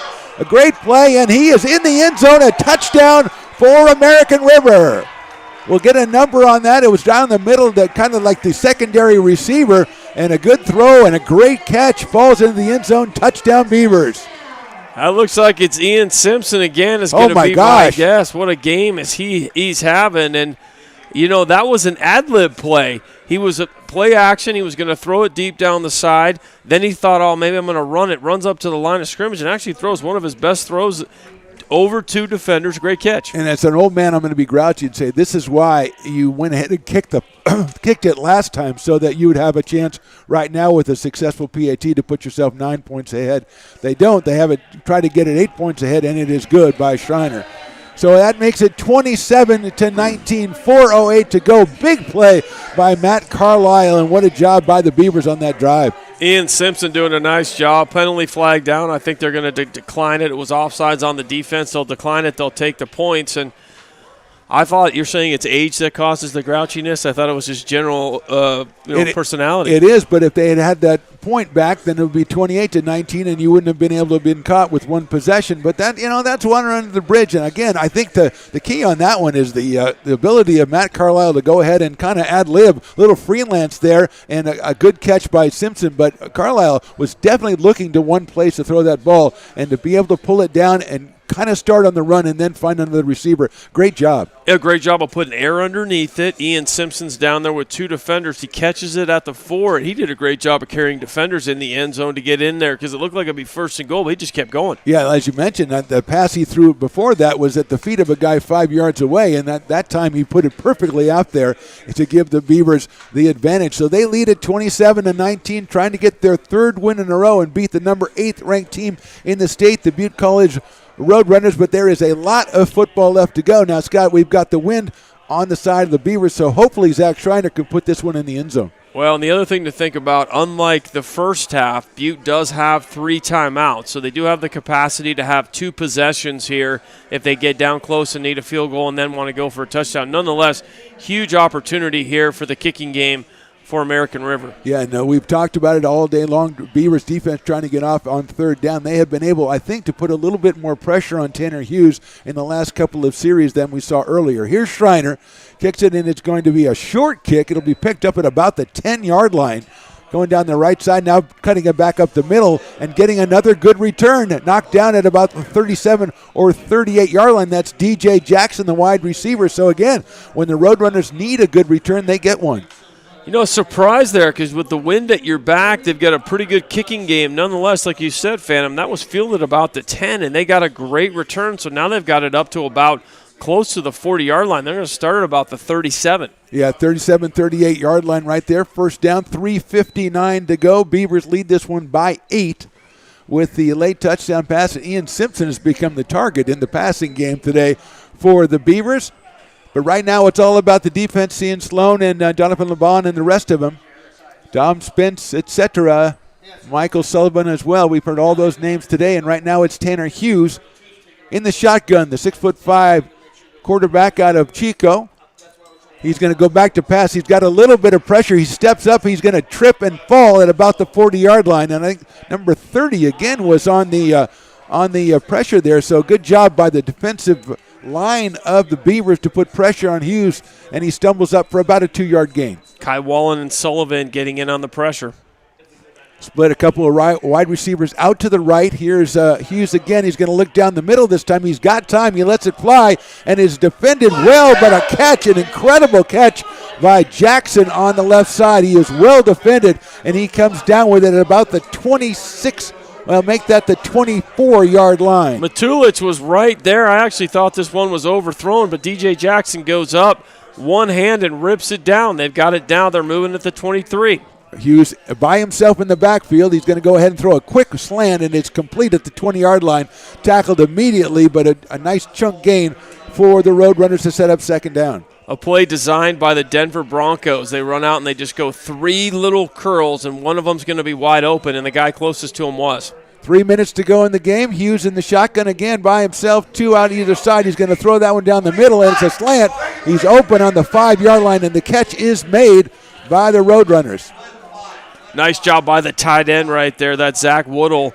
He's been their man so far today. He was a good route, little skinny post over the middle, and they get it down to the 6. 2 minutes, 50 seconds. Here comes Hughes. They're going to take a little bit more time on this play. They've been going really fast, and he's completed a couple of passes, and now the American River College defense back against the wall on the 5-yard line, first down, and goal to go. Hughes with a running back behind him this time. He's got a tight end in motion, a handoff to Ramseer. He's going to cut up the middle. He's going to get nowhere and get shoved back down a little bit, but I think they'll probably give him forward progress back to the 5. A slow developing run play that really just picked up 1 yard, and even though you've got the timeout, you've got to keep your eye on the clock. Obviously, they're thinking touchdown and 2-point conversion here and nothing else at this time, but nonetheless, if you're unable to punch it in, you do have all of those timeouts. Yeah, if you get the touchdown and can't make the 2-point conversion, you want to give enough time for you to do something as we go down under 2 minutes now in this ball game. American River 27, Butte 19. Using the shotgun, runner to his left. He's got a man in motion who goes back. Now he's going to throw for it. He's going to go over the middle. He's got pressure, and he's going to be sacked at the 15-yard line. That's Kai Wallen. What a play. He's not that big when you look at him, but he is so fast and so athletic. That's why everyone likes him. That move he made on the starting left tackle right there, because the receivers were breaking into their routes. He got in there before he even got to the third step of the drop. We're down at the 13-yard line now, so 3rd and goal at the 13-yard line. A little more room for the pass patterns for Butte College, but a big play by Kai Wallen. 1:12 to go in this game.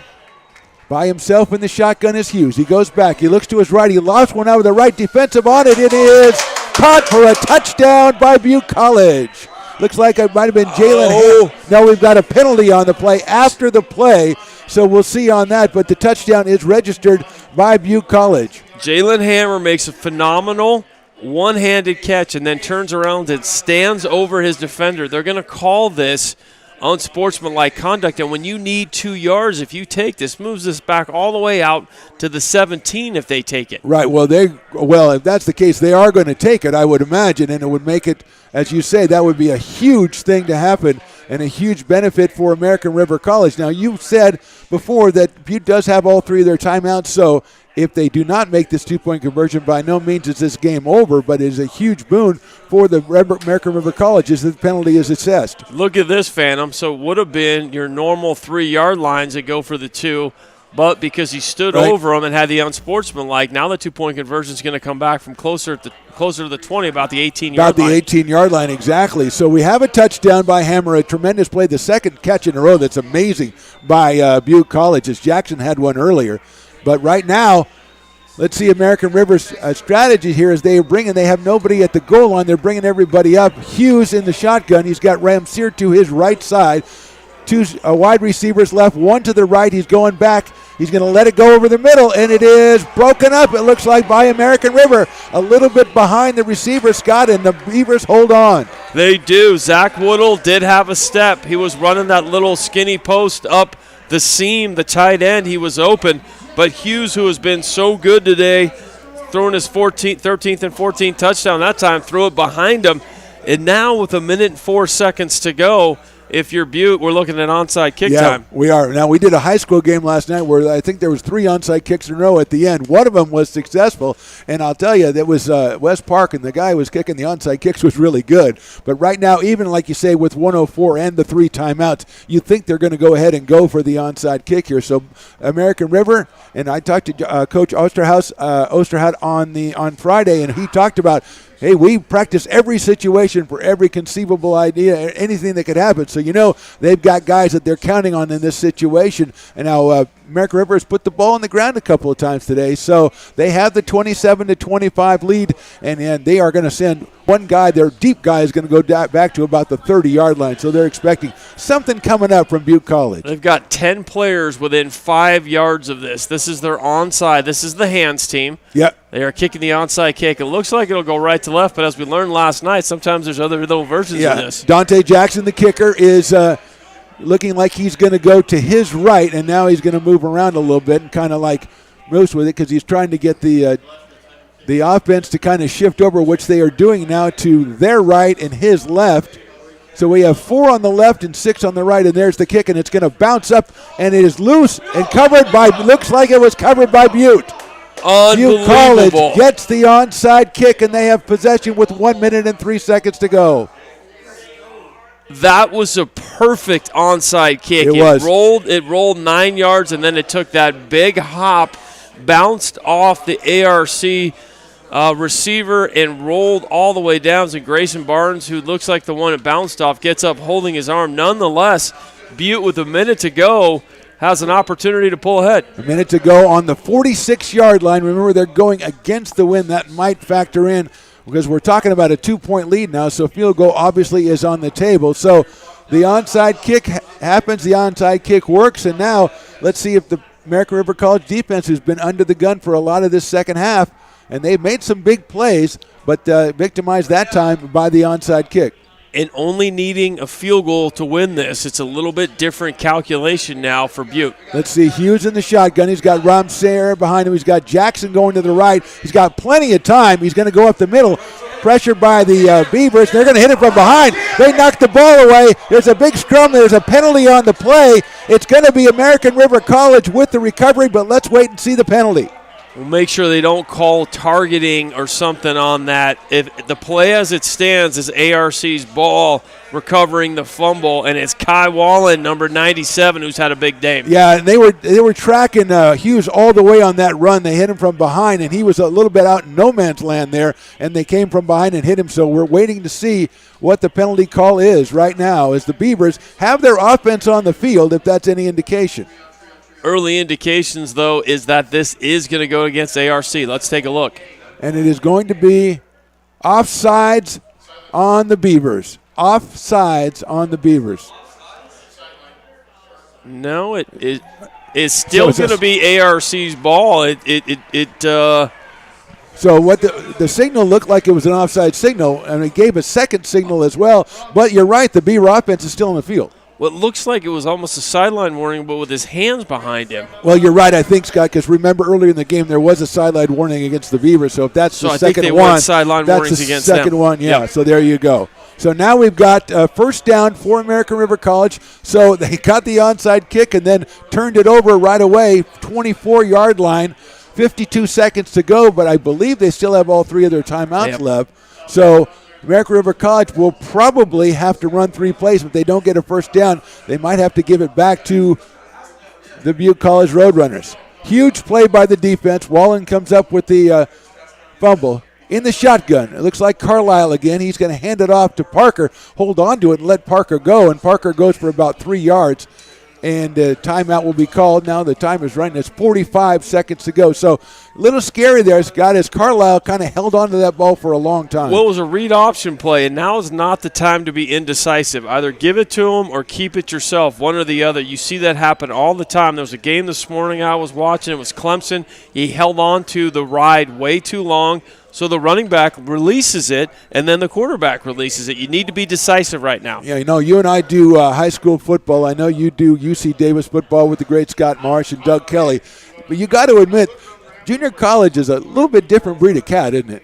It's a little bit different breed of cat, but I tell you what, there's a lot of talent on the field there. There's a heck of a lot of talent. You'll be watching a lot of this talent on Saturday mornings before you go to your games next year when you're doing American River College, because there's a lot of these guys that are going to be playing on Saturdays for the big four-year schools. It's kind of neat to watch the stepping stone. We had a great high school football game last night, the FVL championship game, Section 3, Placer against West Park, and then here you see really the best in junior college athleticism, and then you see the guys that are going to be going to play at the next level after that. I mean, there's a lot of talent on both sides, but I tell you what, critical, we talked about it before the game, kicking game and turnovers. And the kicking game and turnovers could really prove to be the difference here. You know, the other thing that's the difference, and we talked about a little bit at halftime when we were kind of like sitting around, is that there's a lot of penalties that are emotional penalties in these games, and they really decide games, and they've done a lot of it today.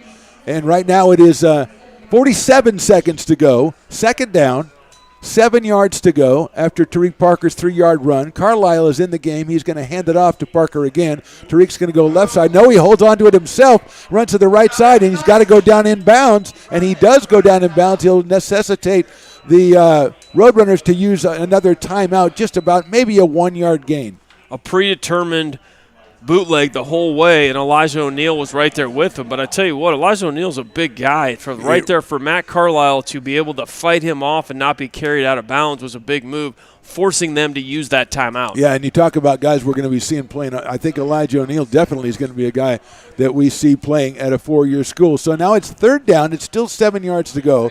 The ball on about the 27-yard line of the Beavers. They lead at 27-25.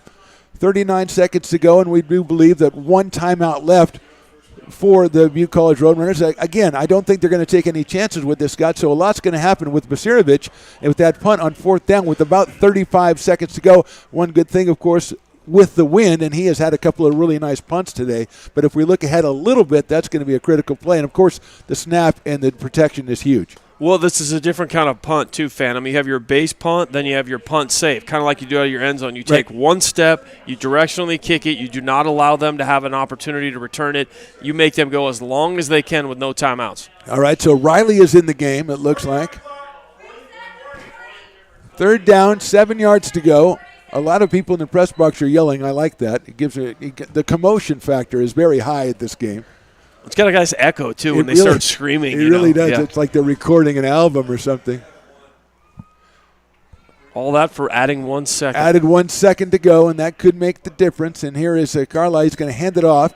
Up the middle, it is Casey Riley, and he gets a couple of yards up to about the 31 or 32. So that gives Basirovic a little more room. Takes 5 seconds off the clock. So what we have, Scott, fourth down, about 4 yards to go. That's not important. We're going to have a punt situation for the Beavers with 35 seconds to go, and they're up 2. They've got no timeouts left, so it's going to matter where this punt goes. I'd be shocked if they give the returner an opportunity to return it at all.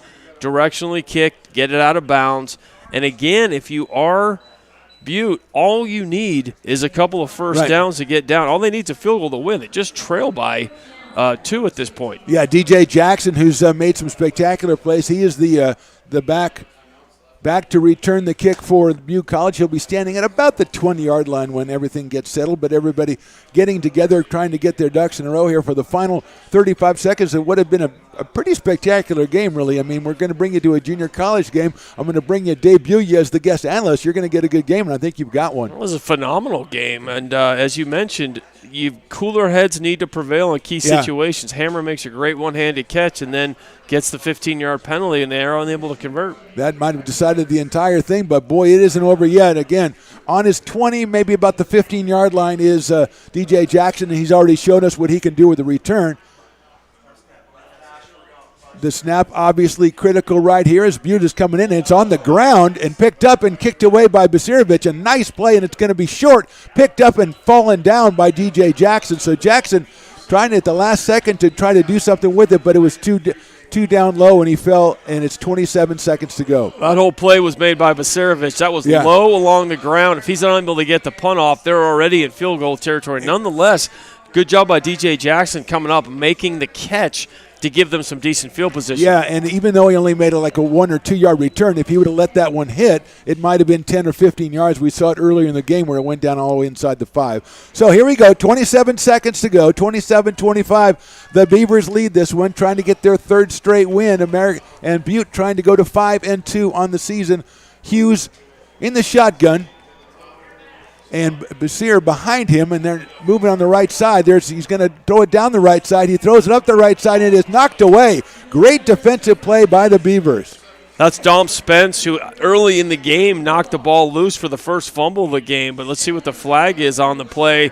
That was a good little one-on-one route, but good job by Spence defensively. Yeah, it would have been easy to have contact on that one, and Spence looked like that was pretty clean. But, of course, there is a penalty on the play, as there often is. And we're waiting for the signal. It's against Looks like Butte. Butte is moving back a little bit, but the ball, and here we go. Now we're going to walk it back. 5, let's make that shift. Just a 5-yard penalty, illegal shift. It's getting a first down again, but more importantly, you don't get those 6 seconds back that play took. So 21 seconds to go.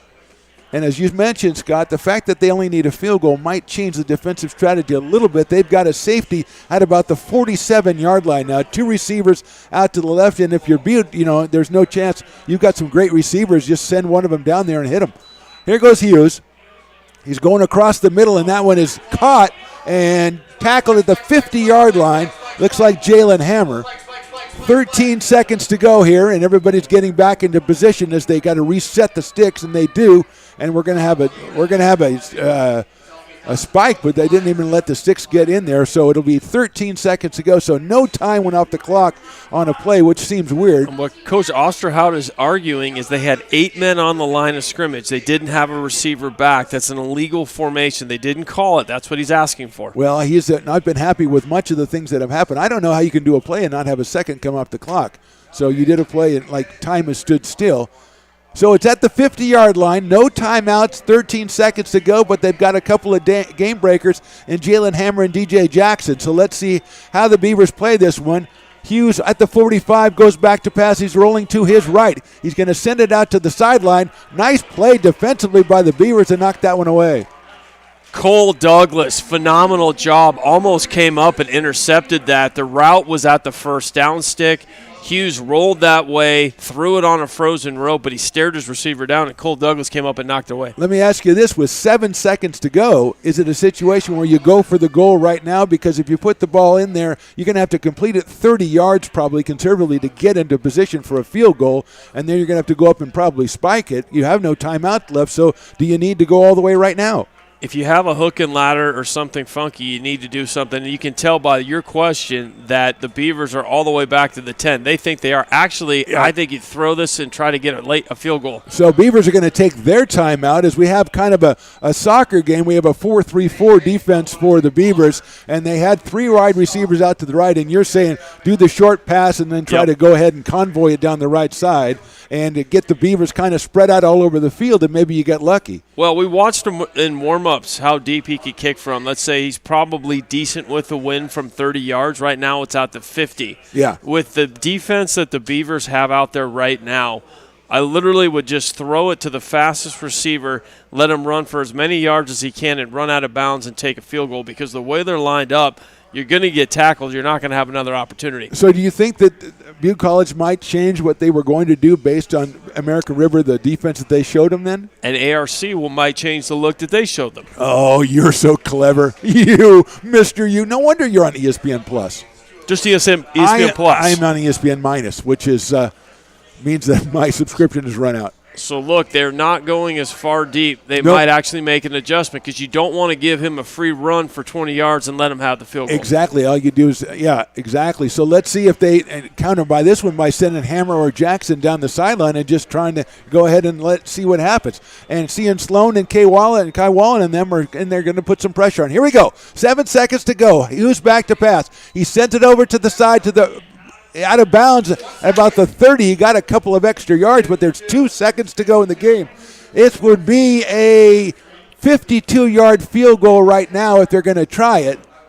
Come at the 35, 36. It's at the 35-yard line. So they are going to try it. And remember, the first game we saw this year, you weren't here, but it's a 50-yard field goal going the same way by Zach Schreiner. This one lining up closer to 54 yards.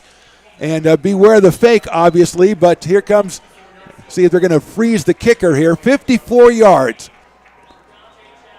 Snap is down. The kick is up. The kick is going to be way short, and the American River College Beavers have pulled this one out, 27-25. That ball went straight up in the air and hit the jet stream at about the 10-yard line. It is laying mercilessly down at the 12, and literally they're going to go resuscitate it. Nonetheless, Phantom, thanks for having me. This was a phenomenal junior college football game, and ARC now, don't look, they've won 3 in a row. Yeah, this is a huge thing. And I think really, when you think about it, I'm surprised they have the weapons in Hammer and Jackson. I'm really surprised they didn't just at least, because if you throw the deep pass, if you get a pass interference, then you might get something out of that. But asking a guy to kick a 54-yarder in these conditions, just impossible. Well, we watched him with the wind before the game, struggling to make it from 30, which is a 47-yard field goal. Here you ask him for 54, and almost, that's a tough feat for anybody to do. As you mentioned, you go 3 receivers left, 2 right, maybe throw it up in the air and try to make a play. Okay, so that incredible win for American River College. That's their 3rd in a row, and they wanted us. The coach was talking about with us a couple of times. Physicality is what made the play. Obviously, there were some emotional penalties on both sides that ultimately might have decided the game. But when you look at just on the field of play, Scott, offensively, who stands out from American River for you? Today's game, I think it's the tight end, Ian Simpson. I think it's the fact that the quarterbacks didn't make key turnovers. We were kind of seeing which one would step up. I thought both quarterbacks played pretty well. No doubt Tariq Parker's a fantastic running back. But honestly, Ian Simpson, the tight ends, had 2 touchdown catches today. He was really the difference maker from the offensive side. And on the defensive side, I'm going to go back to a guy like a Dom Spence and Kai Wallen. I mean, Dom Spence forces a turnover, makes a great knockdown play there. And how many times did we see 97 in the backfield getting in on a very, very good junior college quarterback in Tanner Hughes? Yeah, I'm not going to go person on defense. I really think that entire defensively, they played a really good game defensively. Now, if we break it down, as we talked about, as you pointed out early, that 3rd and medium yardage, 6 to 10, they had a problem. That was the Achilles heel coming up. But, boy, they put pressure, and especially in that 4th quarter, Scott, I thought they put more pressure on Tanner Hughes and made him do things he didn't want to do, and I think that might have been the difference. The 2nd and 3rd quarter, I felt like American River really survived. The 1st quarter, they came out, did what they wanted to do, led 14-7. How big was it that if you look at the final score, how big was it that Butte missed the extra points? It was 14-13 at halftime. Huge. And then it comes down to a great touchdown down there, and then they get a 15-yard penalty, and they got to go 17 or 18 yards to pick up 2 points. So nonetheless, the extra points, the mental game. But really, if you're American River, you played a really, really good team. You really team did. Ranked number 8, and you beat them by 2, and you've won your 3rd game in a row. Yeah, and just a little shout-out to Matt Carlisle, who did most of his damage running it today. He didn't play as much as Kenny Leith. I thought they both played well, but Carlisle on that last touchdown play, the amount of improving that he did and looking for one receiver and then trying to run and then pulling up on the run, finding Simpson down the middle and making a really good throw. I think that's a play. That might have been the play of the game. 19-14, it's 3rd and 9. You and I are thinking about what they're trying to do. This first look, everybody's covered, so he looks like he's going to run, and at the last second decides to put some air underneath it. Simpson catches it over 2 defenders, carries him 4 yards in the end zone, and that ends up being really the difference in the game. Absolutely. There you have it. American River wins this one 27-25 over Butte. American River moving to 4-3 on the season. Butte falls to 4-3. We are back here in a couple of weeks. I think our next home game is November the 12th against Siskiyou. Scott Gordon, thank you so much for joining us. Fantastic job and a fantastic game. Maybe someday we'll work together again. For Mark the Phantom Lowe and for Scott Gordon and for Stones McCoy down on the field. You are watching and you have watched American River College Athletics on